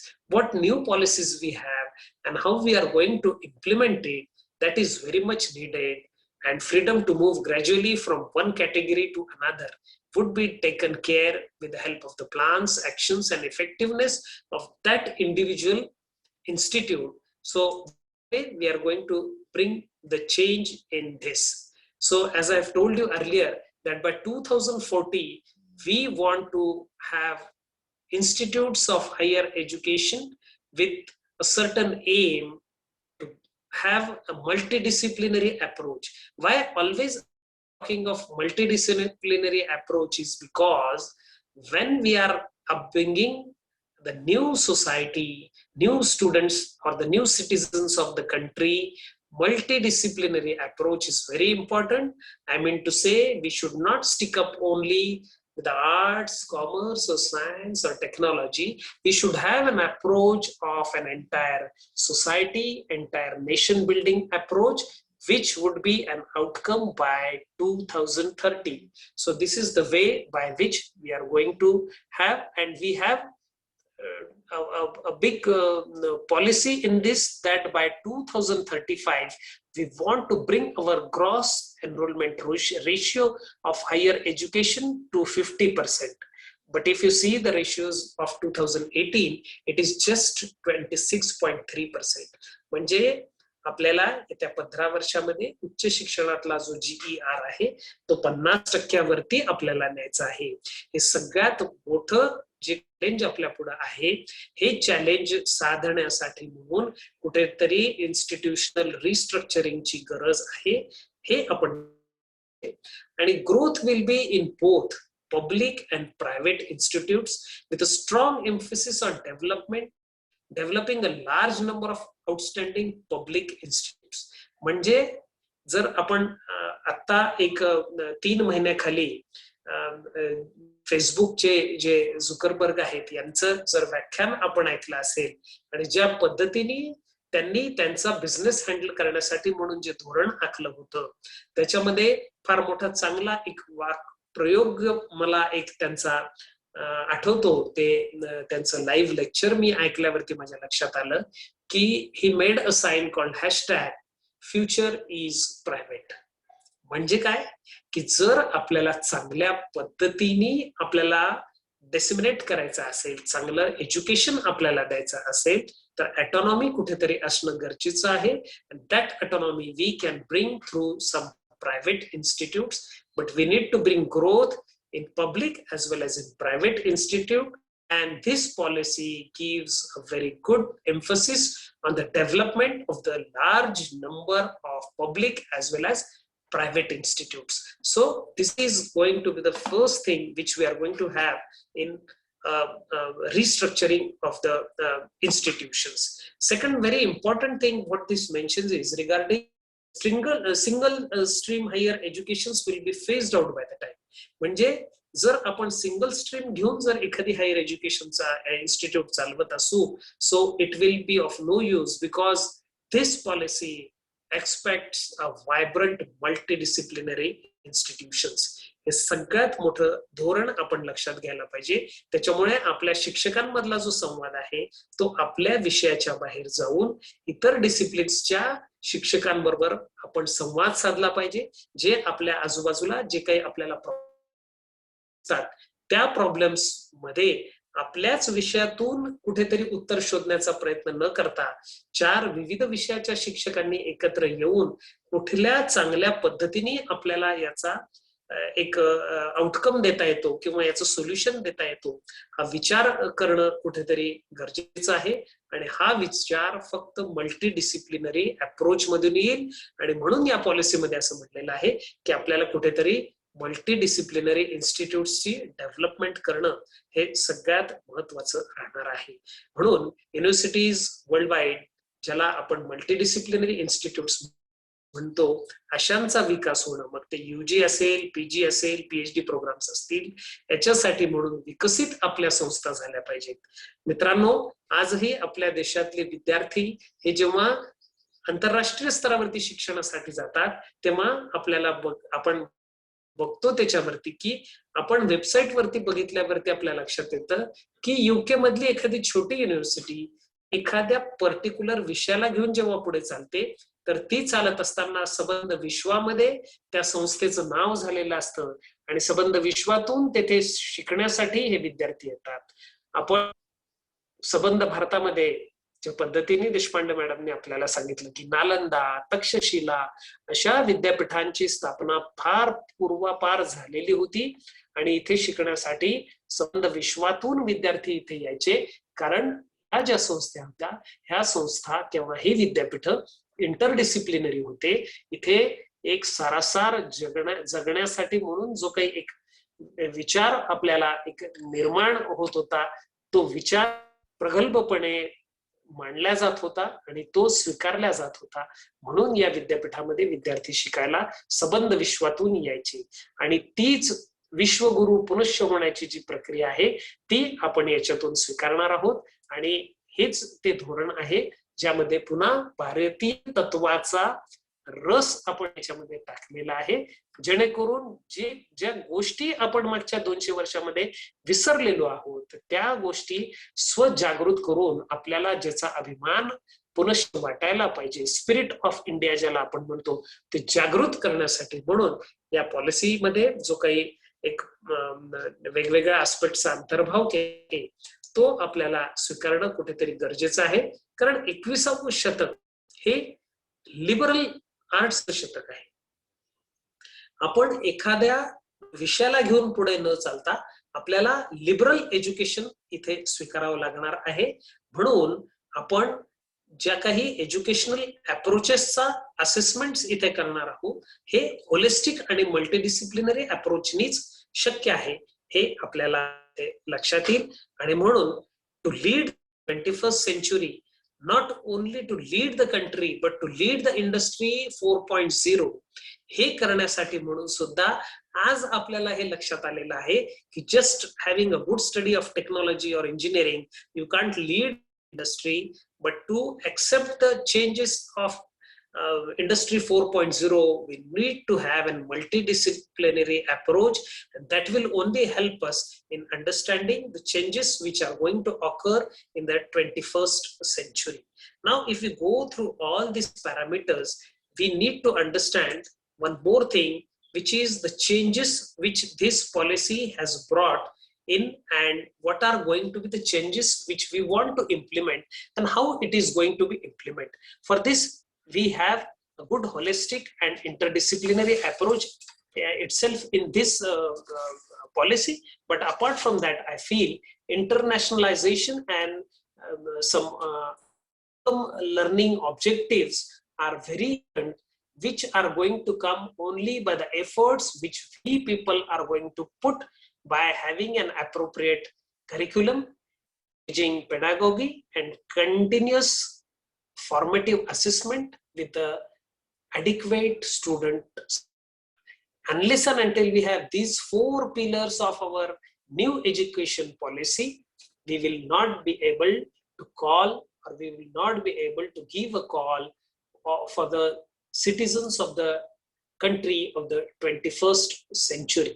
Now, we are free to have all programs, curriculum, courses, whatever pedagogy across the subjects we are going to accept, including those in the classes online or even in the distance mode education. The student support which we are going to have, it will aim to achieve the global standards of quality. Unless and until we are going to bring the global standards, the expectation of the internationalization of the education or the quality education of this country, we need to bring this internationalization at home first. And to achieve this goal of internationalization at home, we need to understand understand the needs of the global students, and just to impart that, we need to have a good implementation to make ourselves as a Vishwaguru. Now, research collaborations and student exchange between Indian and global institutions will be promoted through special efforts in this policy, which we need to understand. When we call of a research collaborations, currently we have an MOU with various industries. Friends, the current scenario is industries in the Western world, they go to university professors for the advancement or for procuring new technologies. May it be a theorem, may it be a policy, may it be a technology. But in our country, what we see is the principal of the institute or the college or the professor of that college, he rushes to the industry and he tries to have an MOU with that particular industry, and he tries to fulfill only the accreditation norms, where we want to show that we have an MOU with this much of industries and we have a good placement ratio. We need to change that mindset in the coming century, whereas we should see that the industry should come to the professor and they should ask for the development of the new technology. Means the teacher, the professor, he should have an insight to understand the needs of the Indian society and to bring up the new technologies to bring up these new technologies to the industry, and this industry should implement these technologies to the society. So this cycle, we need to reverse this cycle, and we need to bring the quality engagement on the institutional part, which is very important, I feel. And for this quality engagement, the teaching duties which we perform need to be very liberal. We perform, it is not, if you go through the details of the policy, I don't know how many of you have gone through the draft in detail. What Mukulji was saying just now, एक शब्द या policy मधला लिहिलेला हा फार विचारपूर्वक लिहिलेला आहे, प्रगल्भतेने लिहिलेला आहे, आणि हा प्रत्येक शब्द आपल्याला विचार करायला लावणारा आहे. हे करत असताना शिक्षक म्हणून जी काही आपली एक ड्युटी आहे, ही फॉर्मल एज्युकेशन पाळत असताना this policy very well highlights that the duties of the teacher are not going to be excessive. Student teacher ratio is not going to be too high. म्हणजे आपण शिकवत असलेल्या विद्यार्थ्यांचा जो स्टुडंट टीचर हा फार जास्त नसावा, असं या पॉलिसीमध्ये आता केलेलं आहे. याच बरोबर ज्या इम्पार्टिंग ऑफ एज्युकेशनच्या ड्युटीज आहेत, ह्या सुद्धा कुठेतरी एक्सेसिव्ह नसाव्यात, अशा प्रकारचा संकेत या पॉलिसीमध्ये दिलेला आहे. आणि अपॉइंटमेंट ऑफ फॅकल्टी, ज्या अपॉइंटमेंट ऑफ फॅकल्टी आहे, याची एक इंडिव्हिज्युअल इन्स्टिट्यूशन म्हणून अपॉइंटमेंट करण्याची एक मुभा या संस्थानांना आपल्याला दिलेली या पॉलिसीमध्ये दिसते. आणि ही जी आहे, ही एक पद्धत आपल्याला दिसते की ट्रान्सफरेबल अक्रॉस द इन्स्टिट्यूट्स आपल्याला पद्धत दिसते, की एखाद्या शैक्षणिक संस्थेचे जर 4-5 महाविद्यालय, तर आपली बदली ही या संस्थेतून त्या संस्थेमध्ये झालेली आपल्याला दिसते. पण कुठेतरी ही पॉलिसी नॉन ट्रान्सफरेबल किंवा ट्रान्सफरेबल अक्रॉस द इन्स्टिट्यूशन्स नसावं, या धोरणाला घेऊन एक ट्रू फिलिंग, म्हणजे एक जो इंटरेस्ट आपल्या लॅबोरेटरीमध्ये आपला निर्माण होतो, हा निर्माण झालेला इंटरेस्ट आपल्या संस्थेमध्ये, आपल्या लॅबोरेटरीमध्ये आपण कायम कमिटेड वेनी पुढे न्यावा, याच्यासाठी म्हणून जो काही एक विचार आहे, हा या पॉलिसीमध्ये आपल्याला दिसतो. यानंतर एक freedom to design the curriculum आणि पेडागॉगिकल अप्रोच, याच्यासाठी म्हणून एक अप्रूव्ड फ्रेमवर्क याच्यामध्ये प्रस्तावित केलेली आहे. यामध्ये कुठलं टेक्स्ट बुक वापरावं, कुठलं मटेरियल, रिडिंग मटेरियल सिलेक्ट कुठलं करावं, किंवा कुठल्या असाइनमेंट्स द्यावा, कशा पद्धतीने विद्यार्थ्यांचं असेसमेंट करावं, याची मुभा ही आपल्याला या नवीन पॉलिसीमध्ये अधोरेखित केलेली आपल्याला दिसेल. जेणेकरून शिक्षक हाच, त्या विद्यार्थ्याचा शिक्षक हाच खरा त्याचा असेसमेंट करणारा असेल, आणि त्यावरच त्याचं असेसमेंट आधारित असेल, आणि संबंध प्रगल्भ ज्ञान त्या विषयातलं कशा पद्धतीने त्या विद्यार्थ्यांनी मिळवावं हे ठरवणारा शिक्षक हाच या संपूर्ण पॉलिसीचा गाभा म्हणून आपल्याला समोर आलेला दिसेल.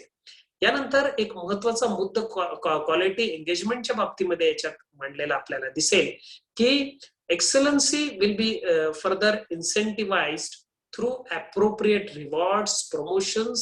सगळ्यात महत्वाचा शब्द म्हणजे accountability, fast track promotions, recognitions and movement into institutional leadership.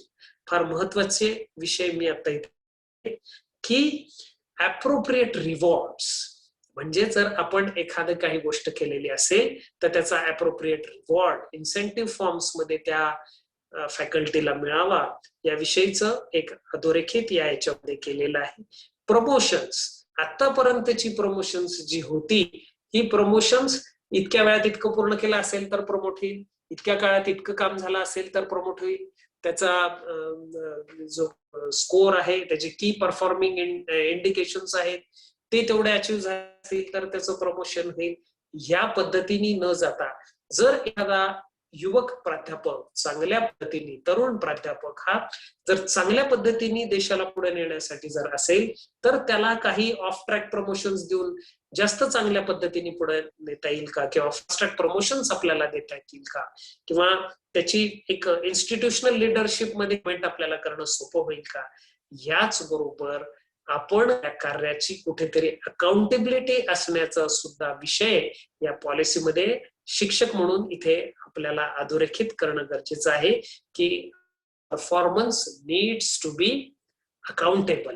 संस्था ही आपल्या परफॉर्मन्सचं अकाउंटिंग करेल आणि त्याच पद्धतीने आपला परफॉर्मन्स हा संस्थेला आणि विद्यार्थ्यांना पर्यायाने देशाला पुढे नेणारा असावा, अशा पद्धतीचं धोरण यामध्ये आखलेलं आहे. Excellent faculty with high academic and service credentials as well as demonstrated leadership and management skills will be identified early and trained. म्हणजे अशी फॅकल्टी ज्याच्याकडे काही सर्व्हिस क्रेडेन्शियल्स आहेत, एक्सलन्सी आहे, ही एक्सलन्सी कल्टिवेट करून त्यांना काही चांगल्या मॅनेजमेंट स्किल्सचा अभ्यास करण्याची संधी देऊन आपण यांना अर्ली आयडेंटिफाय या सिस्टीम मध्ये करू शकू आणि चांगल्या पद्धतीने ट्रेन आपण याच्यामध्ये यांना करू शकू.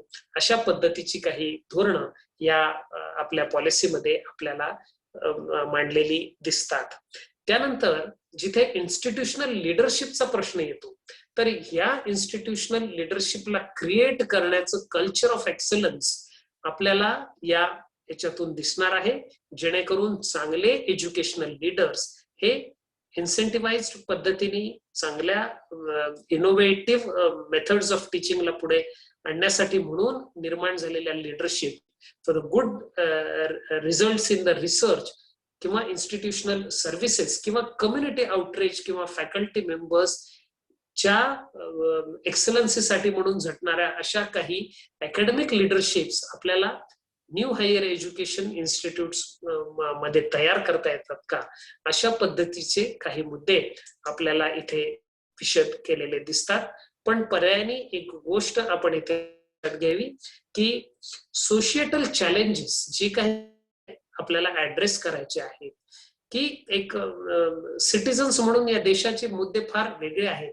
या देशाला अजून चांगल्या पाण्याची गरज आहे, या देशाला चांगल्या सॅनिटायझेशनची गरज आहे, या देशाला चांगल्या हेल्थकेअरची गरज आहे, या देशाला चांगल्या क्वालिटी एज्युकेशनची गरज आहे, आपल्याला चांगल्या ट्रान्सपोर्टेशनची गरज आहे, इम्प्रूव्ड ट्रान्सपोर्टेशन पॅरामीटर्सची गरज आहे, या देशाला स्वच्छ आणि चांगल्या क्वालिटीच्या हवेची गरज आहे, या देशाला एनर्जी म्हणून लागणारे जे काही पॅरामीटर्स आहेत याची गरज आहे, या देशाला चांगल्या इन्फ्रास्ट्रक्चरची गरज आहे. आणि हे सगळं आपल्याला आपल्या प्रगल्भ ज्ञानातून या गरजांची ओळख निर्माण व्हावी आणि या गरजा ऍड्रेस करण्यासाठी म्हणून शिक्षकाशिवाय दुसरा पर्याय या देशाकडे उपलब्ध नाही. आणि आपल्या संशोधनातूनच आपण या सगळ्या पॉलिसीचं इम्प्लिमेंटेशन करून याचे चांगले अप्रोचेस आणि सोल्युशन आपण जर देऊ शकलो तर टॉप नॉच सायन्स अँड टेक्नॉलॉजीचा एक डीप रुटेड सेन्स आपण आपल्या विद्यार्थ्यांमध्ये निर्माण करू. बरोबर सोशल सायन्सेस आणि ह्युमॅनिटीज याच्यातून एक socio cultural and environmental dimensions जे काही देशाला लागणार आहेत त्याची निर्मिती ही याच आपल्या धोरणाच्या माध्यमातून आपण देशाला देऊ शकू. या पद्धतीचे काही चॅलेंजेस देशासमोर उभे आहेत. याला एक हाय क्वालिटी इंटरडिसिप्लिनरी अप्रोच असणं गरजेचं आहे, जो की आपण इथे ठेवणं गरजेचं आहे. आणि हा जर आपण ठेवला तरच चांगल्या पद्धतीने या पॉलिसीचं इम्प्लिमेंटेशन होईल. सगळ्यात शेवटी पुन्हा या पॉलिसीला एका चांगल्या पद्धतीने जर आपल्याला अवलंबायचं असेल and if you really want to make it happen, what are the things which we need to understand. जर आपण पॉलिसीमध्ये जर गेलात तर आपल्या लक्षात येईल यामध्ये अनेक विषय मांडलेले आहेत, जसं की डिजिटल एज्युकेशनचा विषय आहे, प्रमोशन ऑफ इंडियन लँग्वेजेसचा विषय आहे, आर्ट्सचा विषय आहे, कल्चरचा विषय आहे. मित्रांनो, आजही अनेक विद्यार्थ्यांमध्ये जो एक न्यूनगंड आहे की मला अभ्यास येत नाही किंवा मी अभ्यासामध्ये मला गती नाही, हे एक न्यूनगंड तयार होण्याचं मुख्य कारण म्हणजे शिक्षक म्हणून आपण त्याला त्याच्या मातृभाषेत शिक्षण देण्यासाठी कुठेतरी कमी पडतो आणि केवळ जी भाषा मातृभाषा त्याची आहे त्यामध्ये त्याला आपण शिक्षण न दिल्यामुळे आपण आपल्या देशाचा ह्युमन रिसोर्स हा कुठेतरी आपण वाया घालतो आहोत का, हा विचार या पॉलिसीमध्ये मांडलेला आहे. आणि म्हणून मोठ्या स्ट्रॉंग पद्धतीने एक ऍडव्होकेट केला गेलेला आहे की इंडियन लँग्वेजेसचा, आर्ट्सचा, कल्चरचा इम्प्लिमेंटेशन और अडॉप्शन ऑफ न्यू डिजिटल टेक्नॉलॉजीजचा असे अनेक विषय या पॉलिसीमध्ये मांडलेले आपल्याला दिसतील. आणि सगळ्यात महत्वाचा भाग जो आहे की ही पॉलिसी इम्प्लिमेंट राष्ट्रीय स्तरावरती होणार कशी आहे. राष्ट्रीय स्तरावरती ही पॉलिसी इम्प्लिमेंट होत असताना सगळ्यात महत्वाची गोष्ट जी केलेली आहे की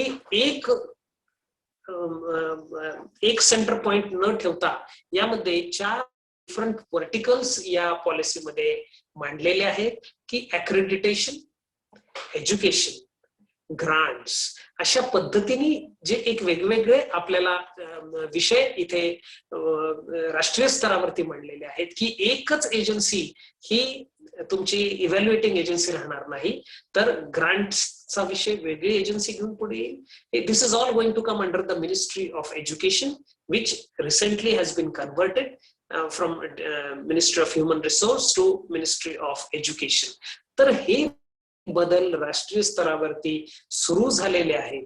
शिक्षक म्हणून हे बदल फार लवकर आपण स्वीकारणं कुठेतरी गरजेचं आहे आणि एक चांगला या देशाचा नागरिक, चांगला शिक्षक म्हणून चांगल्या पद्धतीने मी माझा आउटकम कशा पद्धतीने देईल हे जोपर्यंत मी करणार नाही तोपर्यंत ही पॉलिसी चांगल्या पद्धतीने इम्प्लिमेंट करण्यासाठी म्हणून आपल्याला ज्या पद्धतीने मी सगळ्यात सांगितलं की या पॉलिसीचं स्पिरिट आणि इंटेंट हा जोपर्यंत आपण समजून घेणार नाही तोपर्यंत ही पॉलिसी सेकंड इम्प्लिमेंटेशन फेजला, ज्याला की सेव्हरल पॉलिसी पॉइंट्स मध्ये या पॉलिसीमध्ये मांडलेला आहे, तोपर्यंत आपल्याला सक्सेसफुल इम्प्लिमेंटेशन या पॉलिसीचं करता येणार नाही. म्हणून सगळ्यात महत्वाचं आहे की या देशाच्या शिक्षकांचं स्पिरिट, ह्या शिक्षकांच्या स्पिरिटवरच आधारित ही इम्प्लिमेंटेशन, सक्सेसफुल इम्प्लिमेंटेशन आपल्याला सेकंड स्टेपला घ्यावं लागेल. यानंतर prioritisation will be important in assuring for enabling of the strong base. म्हणजे आपल्याला प्रायोरिटाईज करावं लागेल आपल्या संस्थेच्या स्तरावर, आपल्या डिपार्टमेंट्स, मोठ्या महाविद्यालयातले वेगवेगळे विषय आधारित जे डिपार्टमेंट्स आहेत, फॅकल्टीज आहेत, यांनी आपापल्या न्यू एज्युकेशनच्या अंतर्गत प्रायोरिटीज ठरवून घेणं गरजेचं आहे. याच्यासाठी कुठेतरी इन्स्टिट्यूशनल डेव्हलपमेंट प्लॅन हा प्रत्येक संस्थेने आपापला तयार करणं गरजेचं आहे. आणि 2030 मध्ये, 35 मध्ये, 40 मध्ये आपली संस्था कुठे असेल, आपली इन्स्टिट्यूट कुठे असेल, अशा पद्धतीचं पॉलिसी डॉक्युमेंट हे प्रत्येक हायर एज्युकेशन इम्पार्टिंग इन्स्टिट्यूटने कुठेतरी तयार करण्याची अपेक्षा याच्यामध्ये व्यक्त केल्या गेलेली आहे. आणि तेव्हाच आपण फुल फ्लेज इम्प्लिमेंटेशन या पॉलिसीचं करू शकू. यासाठी ज्या पद्धतीने इन्फ्युजन ऑफ ह्युमन रिसोर्स, म्हणजे कुठल्या पद्धतीची माणसं आपल्याला भविष्यात लागणार आहेत, हे कुठेतरी पॉलिसी इम्प्लिमेंटर्स म्हणून एक गुड अकॅडमिक लिडरशिप म्हणून आपण लक्षात घेण्याची गरज आहे.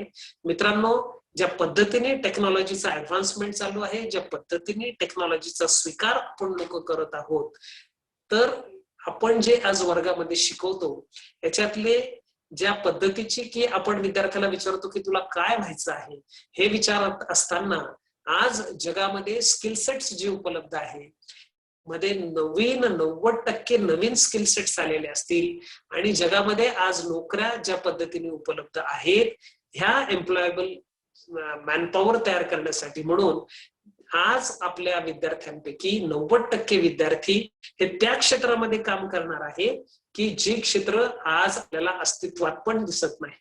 आज जगाने नवीन ज्या टेक्नॉलॉजीज स्वीकारलेल्या आहेत, AI सारखी टेक्नॉलॉजी आहे, आर्टिफिशियल इंटेलिजन्स आहे, म्हणजे स्पॅटल आपल्याला जे काही ऍस्ट्रॉनॉमीच्या जे काही टेक्नॉलॉजीज आपल्याला दिसत आहे, या सगळ्या टेक्नॉलॉजीचा स्वीकारच्या झपाट्याने जग करत आहे. तर त्या पद्धतीने नवीन संधी या विद्यार्थ्यांना जी निर्माण होणार आहे, या नवीन निर्माण होणाऱ्या संधींसाठी आपल्याला जो विद्यार्थी तयार करायचा आहे तो तितकाच प्रगल्भ, तितकाच संस्कृतीचं संवर्धन करणारा असणारा गरजेचा आहे. आणि ते जर त्याचं मनोबल असेल तरच तो या बदलत्या परिस्थिती बरोबर लढा देऊ शकेल आणि आपल्या भारतवर्षाला कुठेतरी न्यू एज्युकेशन पॉलिसीच्या माध्यमातून प्रगल्भ समाज म्हणून आउटकम तो देऊ शकेल. तर अशा पद्धतीने जे काही विविध विषय मी इथे मांडण्याचा प्रयत्न केलेला आहे, त्याचा कन्क्लुडिंग रिमार्क एवढाच आहे की come on, let's make it happen. He policy लवकरात लवकर आपण स्वीकारू. चांगल्या पद्धतीने स्वीकारलेल्या या पॉलिसीचा आउटकम हा चांगले विद्यार्थी देण्याच्या माध्यमातून शिक्षक म्हणून आपण कुठेतरी घेणं गरजेचं आहे. तर मी पुनश्च एकदा, मला वाटतं माझं टॉक हा जास्त लांबलेला असावा, पण फार धावत्या याच्यामध्ये मी संपूर्ण याच्या कुठल्याही म्हणजे I have just tried to preamble on the new education policy. We need to understand all the aspects of this policy. आणि हे करत असताना एक एक सेक्शन घेऊन ते कुठे चिंतन इन्स्टिट्यूट लेवलवरती आपण करणं गरजेचं आहे, असं मला या ठिकाणी तळणीकर सरांना सांगावं लागेल. की वाटेल की तळणीकर सर, आपण याच्यातले वेगवेगळे ऍस्पेक्ट्स आहेत. डिजिटल एज्युकेशनला इन्स्टिट्यूट म्हणून आपण कसं पुढे नेणार आहोत, आपण न्यू आपला काही जो एक इन्स्टिट्यूशनल डेव्हलपमेंट प्लॅन आहे याच्यासाठी म्हणून कसं पुढे नेणार आहोत, ज्या काही व्हर्टिकल 4 ऍस्पेक्ट्स नॅशनल लेवलला दिलेला आहे त्याच्यामध्ये अंतर्भाव होण्यासाठी म्हणून आपण आपल्या इन्स्टिट्यूटला काय न्याय देणार आहोत. अशा पद्धतीने आपण एक स्मॉल ग्रुप्स आपल्या टीचर्सची करावीत आणि त्या पद्धतीने इंटरॅक्शन जर आपण केलीत तरच आपल्याला या संपूर्ण पॉलिसीचा गाभा कळेल. फार मोठी अशी ही पॉलिसी आहे, विश्लेषक आहे, यावरती आपण प्रत्येकाने कुठेतरी अभ्यास करण्याची गरज आहे असं मला वाटतं. आणि मी इथे थांबू इच्छितो, कारण याचा प्रत्येक आस्पेक्ट घेऊन चांगल्या पद्धतीने आपल्याला कुठेतरी पुढे जाण्याची गरज आहे. मला आज या ठिकाणी तोष्णीवाल महाविद्यालयामध्ये बोलण्याची संधी जी एक BSM आणि नीती आयोगाच्या माध्यमातून इथे दिलेली आहे, मला वाटतं निश्चित just to start with the implementation of this policy amongst the teacher, याच्यासाठी म्हणून आजचा माझा हा टॉक कुठेतरी आपल्याला एक संवादाला किंवा आपल्या चिंतनाला एक स्टार्टिंग पॉइंट असावा किंवा व्हावा एवढीच अपेक्षा करून मी इथे थांबतो. धन्यवाद. जय हिंद, जय महाराष्ट्र. Thank you sir, thank you. तुम्ही सांगितलेल्या ह्या सर्व गोष्टी नक्कीच I hope it was not sir, it was very फार फॅन्टॅस्टिक. एक्झॉस्टिव्ह झाला असं मला वाटतं. नाही सर, एक्झॉस्टिव्ह नाही, पण इट वॉज व्हेरी फॅन्टॅस्टिक. म्हणजे एवढे दिवस आम्ही पहिले काही पानं वाचले, नॅशनल एज्युकेशन पहिले काही प्रिफेस किंवा पहिले पेजेस वाचले, त्याच्यामध्ये फार काही असं लक्षात आलं नाही. परंतु आता तुमचं जे टॉक ऐकलं त्याच्यावरून लक्षात आलं की it is in depth and it will really helpful institutions for opening doors of new opportunities. आणि त्याचा नक्कीच म्हणजे फॅकल्टीज असतील किंवा स्टेक होल्डर्स असतील, त्याला नक्कीच फायदा होईल, याच्यामध्ये काहीही दुमत नाही. आजच्या हा कार्यक्रमामध्ये, या वेबिनारमध्ये सरांनी ज्या ज्या गोष्टी आपल्याला सांगितल्या त्याच्यामध्ये जर पार्टिसिपंट पैकी कुणाला जर काही सरांच्या सोबत इंटरॅक्शन करायचं असेल तर you may unmute from your side. आपण आपल्या बाजूने अनम्यूट करून सरांच्या सोबत इंटरॅक्शन करू शकता. जर आपल्याला काही विचारायचं असेल किंवा काही क्युरी असेल किंवा काही सांगायचं असेल, some points from the side of the participants. So participants can unmute from their side and can talk to Vakte sir.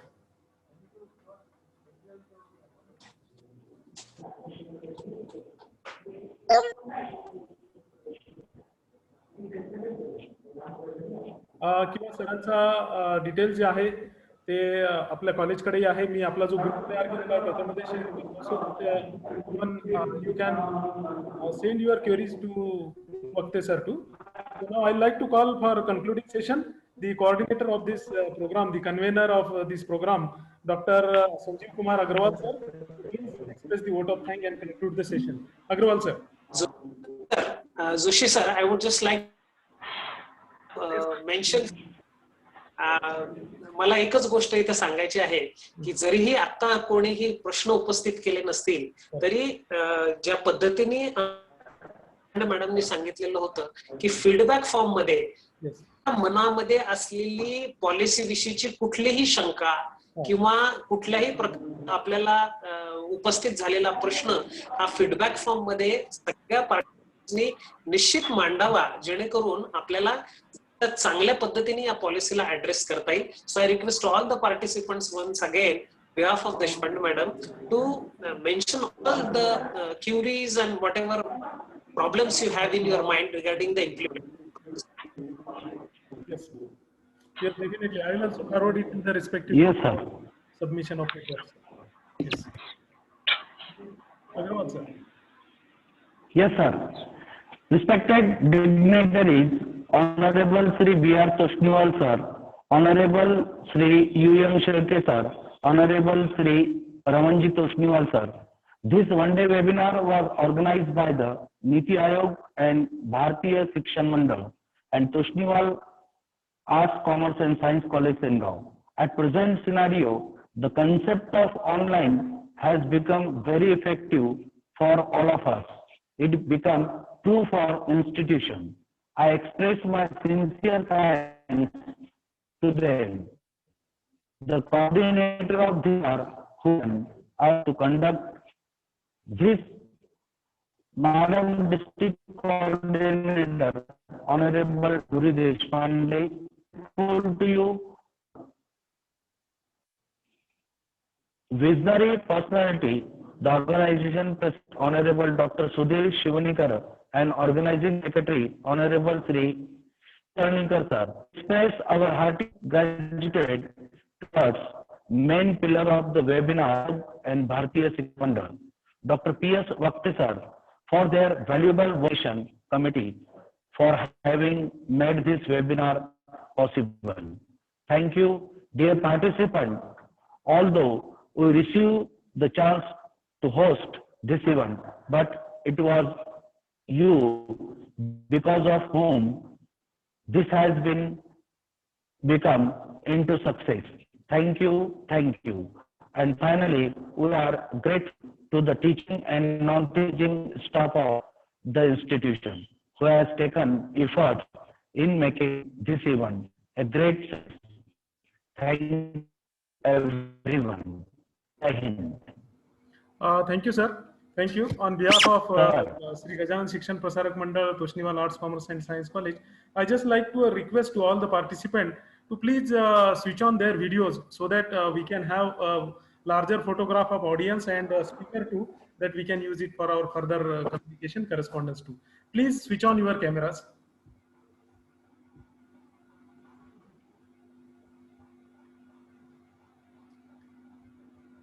All the participants, please take an efforts and please switch on your camera so that we can see every one of us, those who were there in the webinar. It says host has disabled it. Okay, just a moment, sir. Ask to start. Okay.